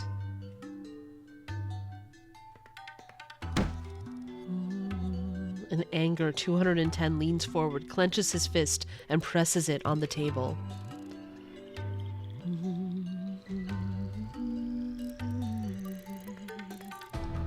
Huh. They're both so interesting to me now. Like, I didn't have a lot of interest in 210 before. I just thought he was, like, kind of a douche. And then 6 seems sort of just, like, kind of nothing. I'm so interested in them. I'm so interested in all of them now.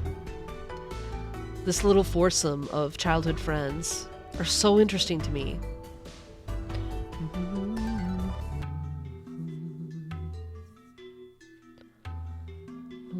210 is so jealous of him, but also because he thinks...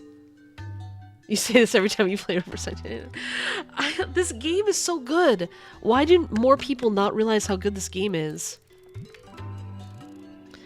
I feel like it's so undiscovered. I know there's more people playing it than you would think from just Twitch. Like, so few people stream it. I know there's more people playing it in the world. But, like... It's just such a good game, and I feel like not enough people... have discovered it.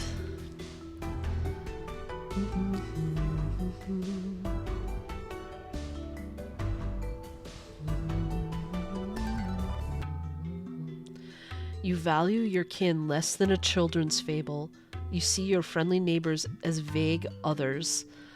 Ah, he is so angry. And I sort of get it. Like, 210, like, is kind of a douche, but, like, I get him. I get it. There's things about him I really get. And relate to.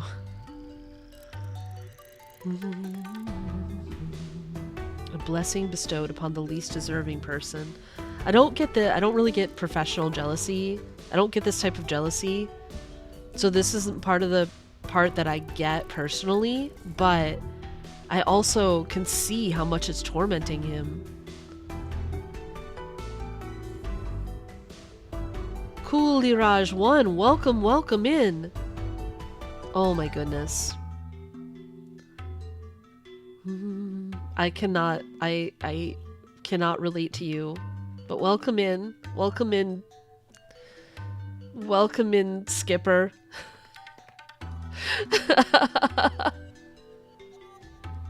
Everybody's got their own reasons for liking a thing.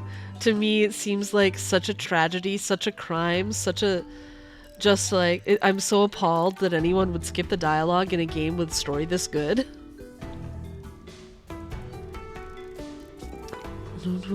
Yeah, I don't like gambling. I don't like that part. But you're all reverse 1999 gamers are welcome here, Cooliraj. Even if we like the game for different reasons.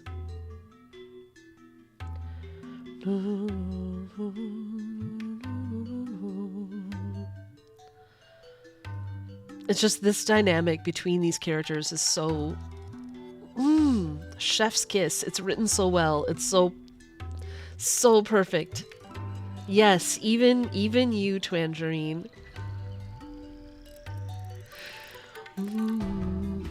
Because you did that for limited events, but only limited events.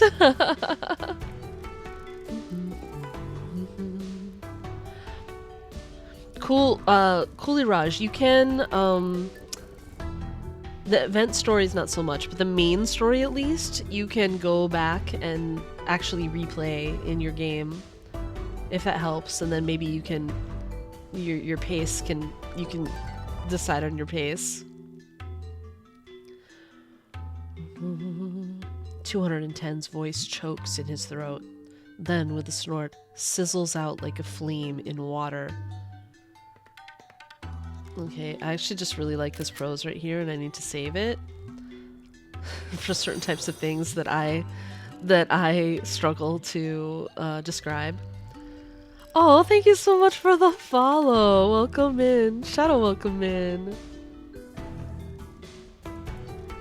Your head lacks wisdom and your heart lacks compassion. 210 is so angry. So angry. He stands straight, palms covering his eyes, hiding his expression.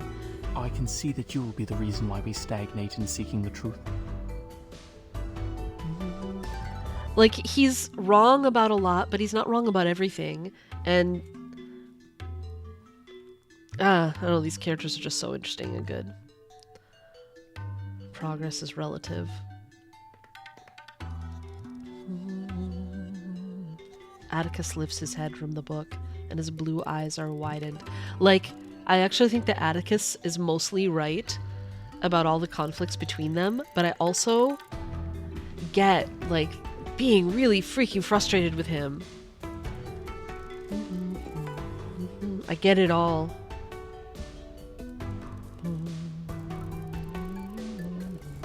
If the wisdom we seek leads us to our own destruction, what would you choose?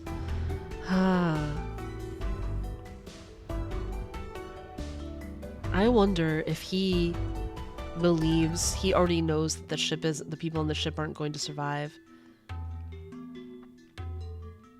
Or suspects it.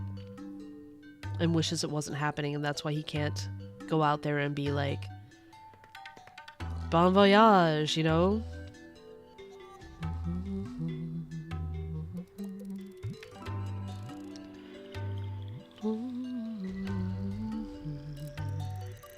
No.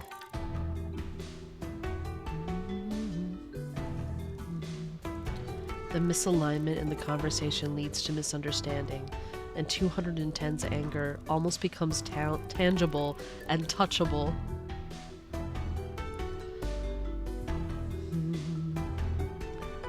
Atticus just thinks it's going to lead to pain.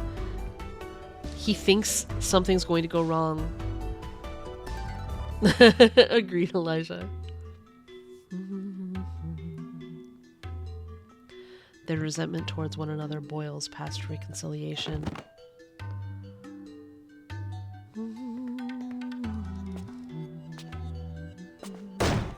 210's departing footsteps intermingle with Atticus's calm narration, eventually merging into the sound of the wooden door slamming shut.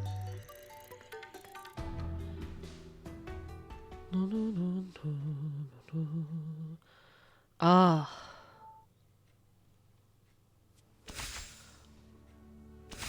We finished the first part here. Oh, well, oh wait, there's this. Do we have time to play it?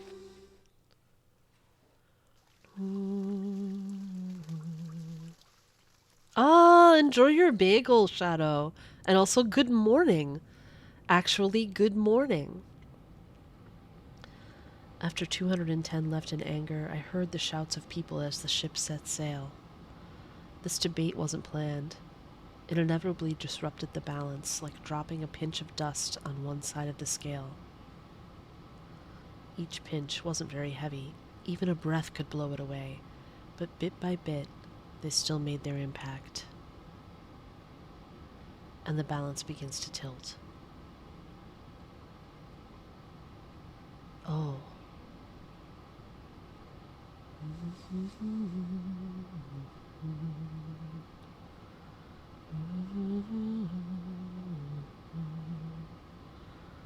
He regrets even having the conversation. He doesn't like to talk in the first place. I do like lox, actually, Shadow. Though most of the time I would still just choose cream cheese, probably. But my favorite bagel is an onion bagel.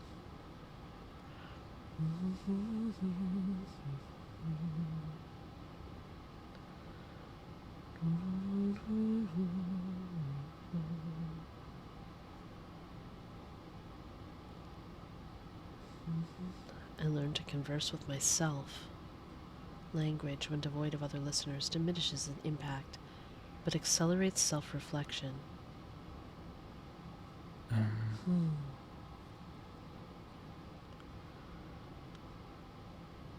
New book list coming up. I reach out, pulling a new book from the bottom of the pile. A scroll, moved by my sleeve, slips from the gap in the book spine and falls to the floor. It's a poem I know well, one I used to recite silently during those days of reticence. The Golden Verses. Pythagoras' most famous collection of sayings. Its chronicler is unknown, but the content of the verses is timeless.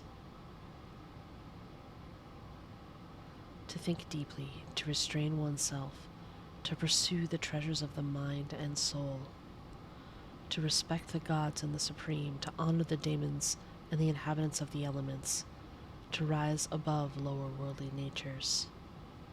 I first heard this poem from Alma. At that time, she wasn't yet a 6, and she went by her own name. And I was young, so young that I needed an elder to read me these lengthy verses. Alma.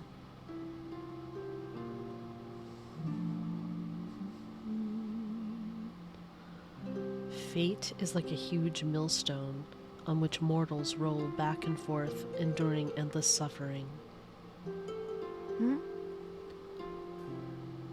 Do we really have to be like this? Is fate such a bad thing? Alma.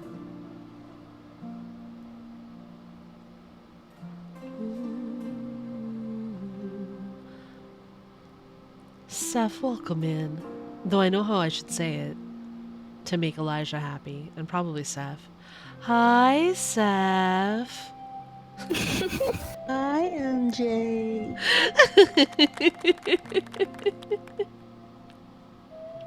And everything bagel with onion and herb cream cheese, but I do indulge in lox win here. Got you. Faves are from Essa Bagel and Russ and Daughters. I see. Huh.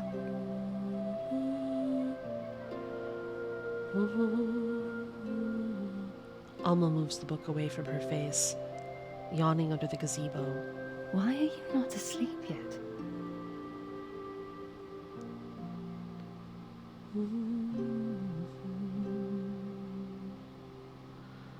Alma closes her eyes again, ignoring the verses in my hand. In reality, she's never good with kids. She takes care of me in place of my mother. For her, it is just another responsibility she has to undertake. And my mother has more important matters. The responsibilities of a 6. One day, that responsibility will also belong to me. Atticus.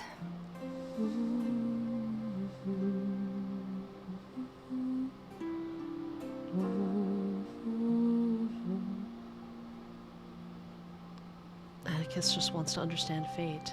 I'm eager to ask my question, but Alma just shakes her head. All right.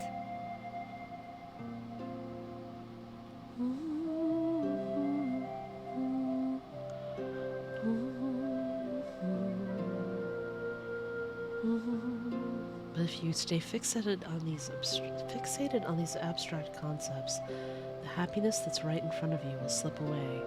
Interesting. Alma takes the verses out of my hands and pats me on the back. Atticus.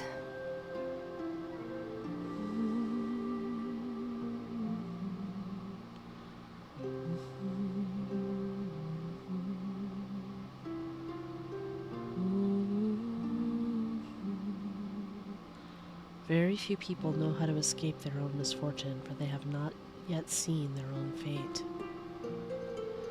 But this sunlight, the sound of the wind, and these naps are just as much a part of who we are.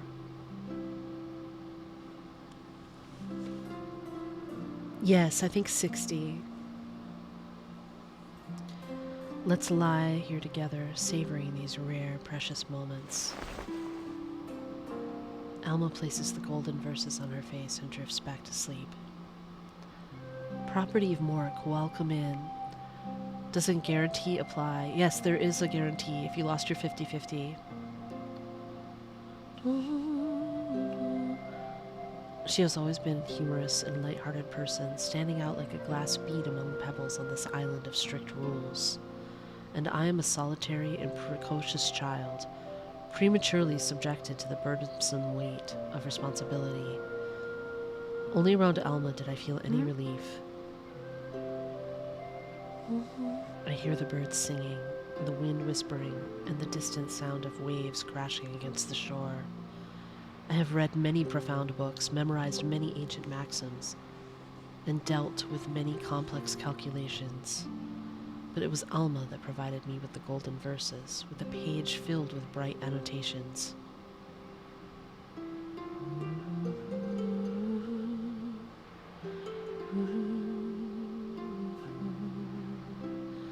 It is a perfect, comfortable warmth, a moment of tranquility that brings no anxiety.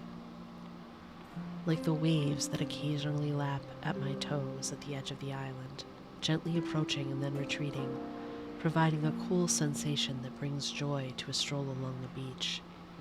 She was like that. So I leave my sheltered home, tread on the soft sand, and experience the understanding she spoke of. Experienced what others call playtime. The sand is moist and the sea breeze is salty. My clothes feel heavy and my skin is clammy with droplets of moisture.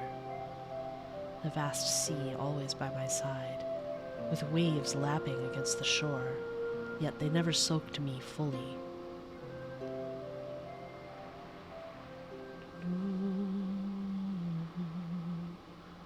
I hope you're going for 6, Shadow.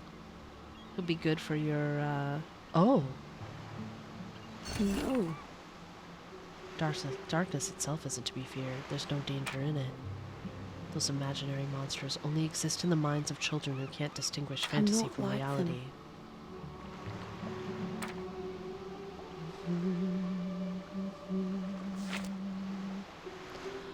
Darkness itself is to be feared. There's no danger in it.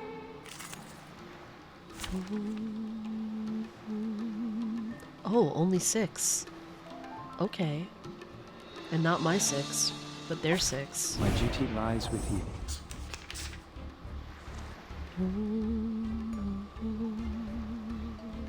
The moment of silence.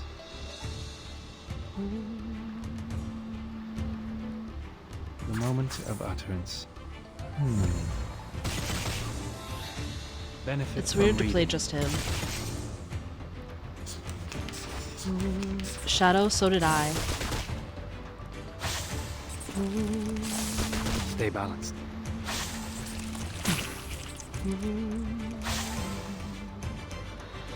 Yeah, it's just weird to play 6 by himself because he's The he's a moment of support. silence. The moment of utterance until the torch is lit. Benefit from reading. I see property work.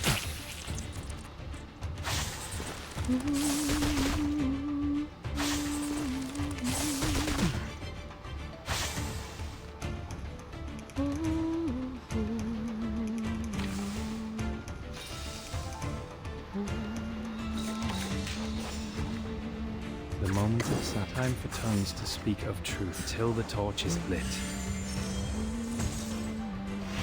The scale of your soul He clearly has needs tilted. 1, 2, 3, 4, The 5. balance needs to be restored.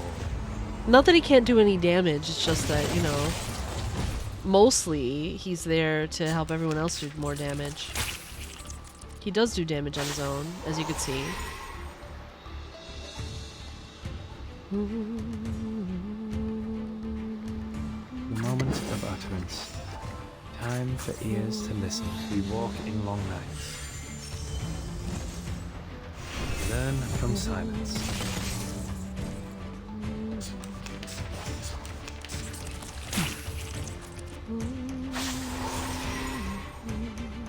Ooh. I'll take that Time 3-star for buff. Time for tongues to speak of truth. The scale of your soul has tilted. The balance needs to be restored.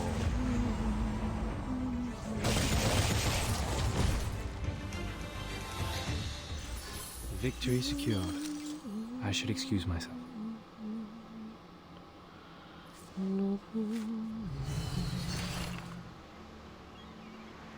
Second most damage. Fortunately, they're not dangerous. It's time to go home.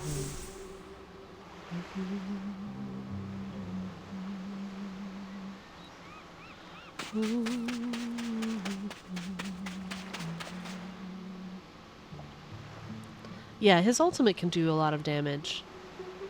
It's just weird to play him alone because he spends a lot of time supporting everyone else. Like all those buffs and debuffs help everyone, all your other characters do more damage. So much so that I forgot fate is like a stone rolling down a high mountain, and eventually it rolls over all of us. 6, the original perfect number, a symbol of completeness and harmony. When it manifests in the soul, the revelation from the above is bestowed. A 6 possesses supreme wisdom, pioneering vision, and just balance. They are perfect in every way, like a beacon leading the faithful forward. But only afterwards did I realize what it truly meant. She doesn't respond to my call, or stir at all. Looking back now, my innate sensitivity as a child picked up on those anomalies long before my own wisdom did. Suddenly feeling fear, I stop asking questions, merely holding my breath and cautiously shifting my feet forward. Aunt Alma's back is close, and the moonlight casts a gentle glow on her fine blonde Alma. hair.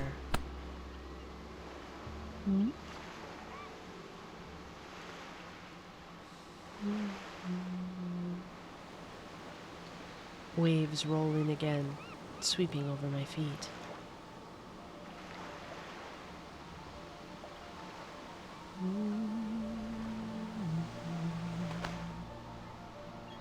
Alma's voice is soft, her hands warm, turning hotter. She wraps her arms around my shoulders, drawing my stiff body into her embrace. The sea rises, climbing up to my shins. Huh.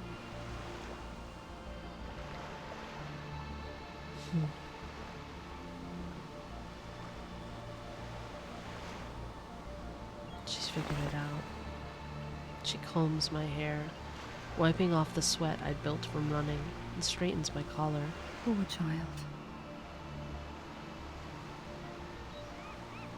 Don't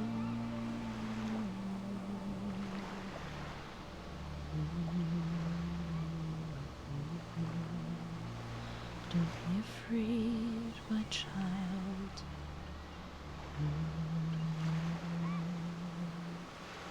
I feel it, the dampness reaching up to my chin.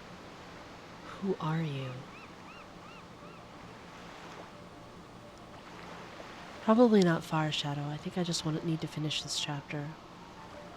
A question I find lodged in my throat is choking me so much I can barely breathe. Alma.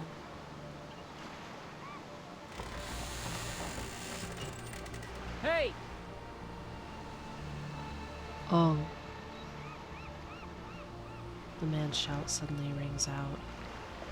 He just ran past, through the alleys and the streets, past the Hall of Apiran. His sweat-slick skin shimmers under the moonlight like a soldier bearing bad news, like in the storybooks of old. Oh no. It's already too late, Alma says. The revelation has come. It means she, my sister, has returned to the truth. The knock of wisdom arrives before me, entering my mind and allowing me to see everything. Alma pulls the man's hand from my arm. Her voice is calm, her face sorrowful. She turns her head slightly and hugs me tighter. Atticus. Now she understands. Poor child. What Atticus is in for. Well, he did, but she's dead now. Alma became 6 that day. A complete number, a perfect person, and an outstanding leader. But 6 was not Alma, not any longer. I wrench her hand away and run desperately, trying to escape the suffocating tide.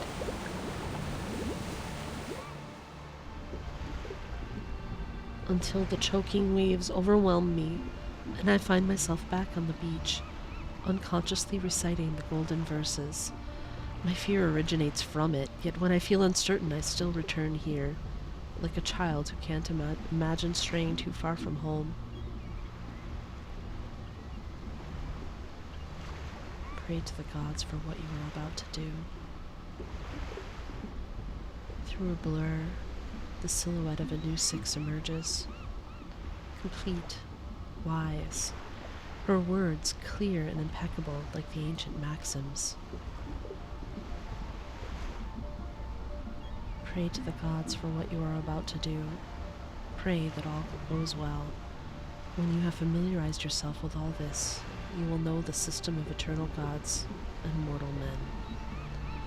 Knowing what encompasses all things in the world and how they all connect as one, you will understand, as you should, that the universe is uniform everywhere. So you won't hope for what you shouldn't, nor will you be deceived. I can't think any further. My initial doubts are blocking my thoughts.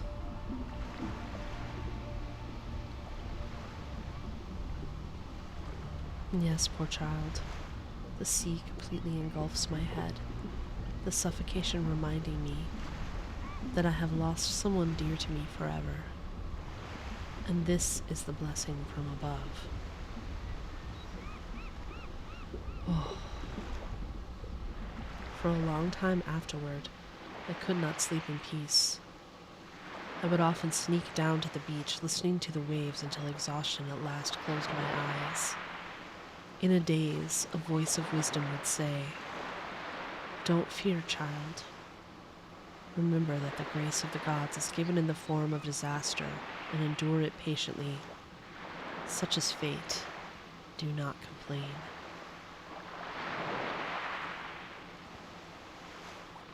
I vaguely realized something. Then I opened my eyes to see the silent boulder high on the mountain overlooking the island. One day it will crush me, just as it has crushed Alma. So I cover my ears and bend down.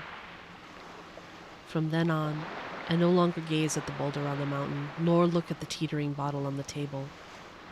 Until much later, when I have a brief conversation with a girl named Sophia. Ah, it comes full circle. Oh.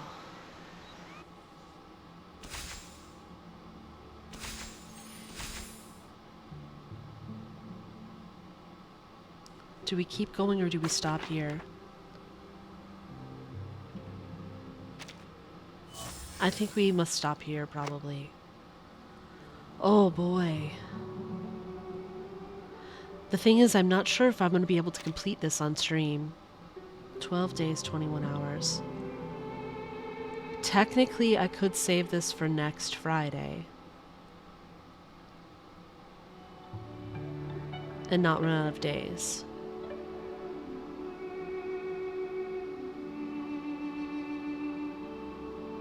Would you guys want me to do that?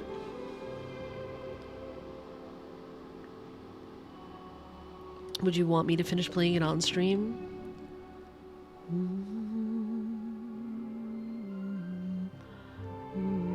I could save it for next weekend. I won't be streaming on Wednesday. And tomorrow I'm playing Honkai Star Rail. And then on Sunday, unless something changes, I'm playing in Weiwa's account on Reverse 1999. And Monday, I probably won't be here because of the eclipse.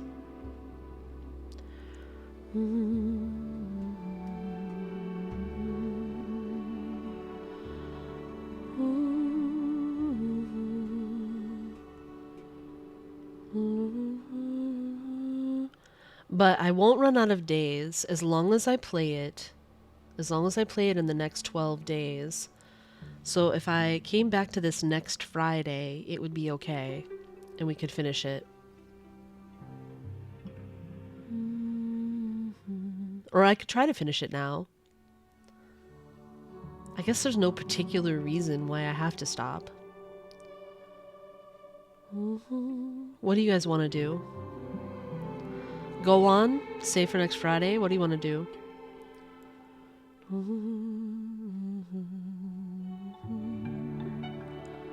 Diortrice Mecanis Denalis Cardinal says sleep.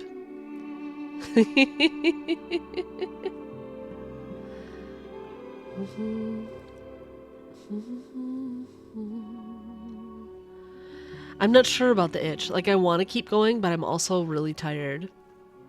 Because I didn't sleep well last night. So there is a part of me... There's a part of me that wants to finish it, and a part of me that wants to save it.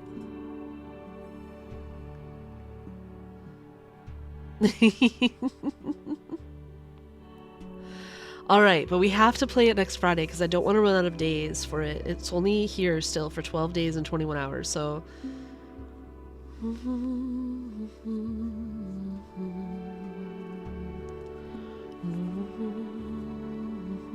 It's so interesting. In all these stories before, it's so interesting. In all these stories before, there have been puzzles woven in. And it's interesting to me that specifically for 6, they haven't included that. And I feel like it makes sense. He would have so little interest in that, like absolutely none. He was forced into participating in 37s and he didn't want to. He kept just wanting to leave. During her story. It's just so interesting. Oh, they're so good. They understand their characters so well and everything is so perfect for them. Alright. I'll be back tomorrow where I'm going to be playing... You keep rolling in bed doing nothing for a change? Fair, Shadow. If tomorrow I'm going to play Aventurine's Companion Quest in Honkai Star Rail. Sunday I will be playing Reverse 1999, but after I do my own dailies, the plan is for me to play on Weiwa's account, unless something happens. If something happens and Weiwa is not available, then there is some possibility that instead we could end up continuing with this. So that is a possibility. Oh my goodness, there's no one playing this game in English. There's only 2 other people streaming this right now on the whole Twitch.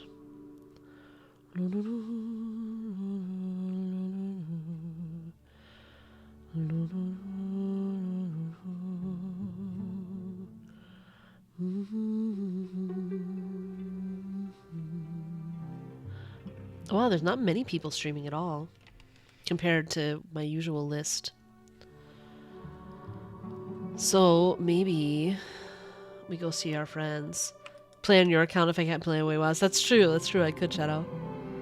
Make sure you have, I don't know what device you play on, so I don't know how you have it set up. But if you by any chance chose login with Gmail on an Android device, you will need to connect. You will need to connect an email login for me to be able to play on my device.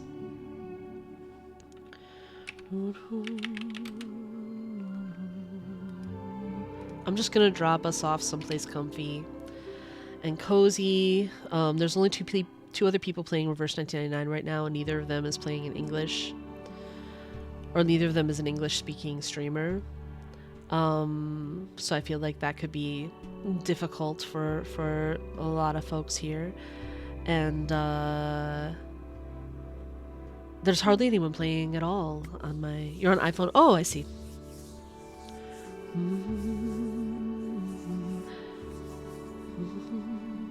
You might still want to connect an email account, because otherwise I don't think you'll want to give me your Apple ID, which I don't know if that's what you have to do with login on Apple. Just make sure, I feel like make sure you have an email login. I did an email login from the beginning, but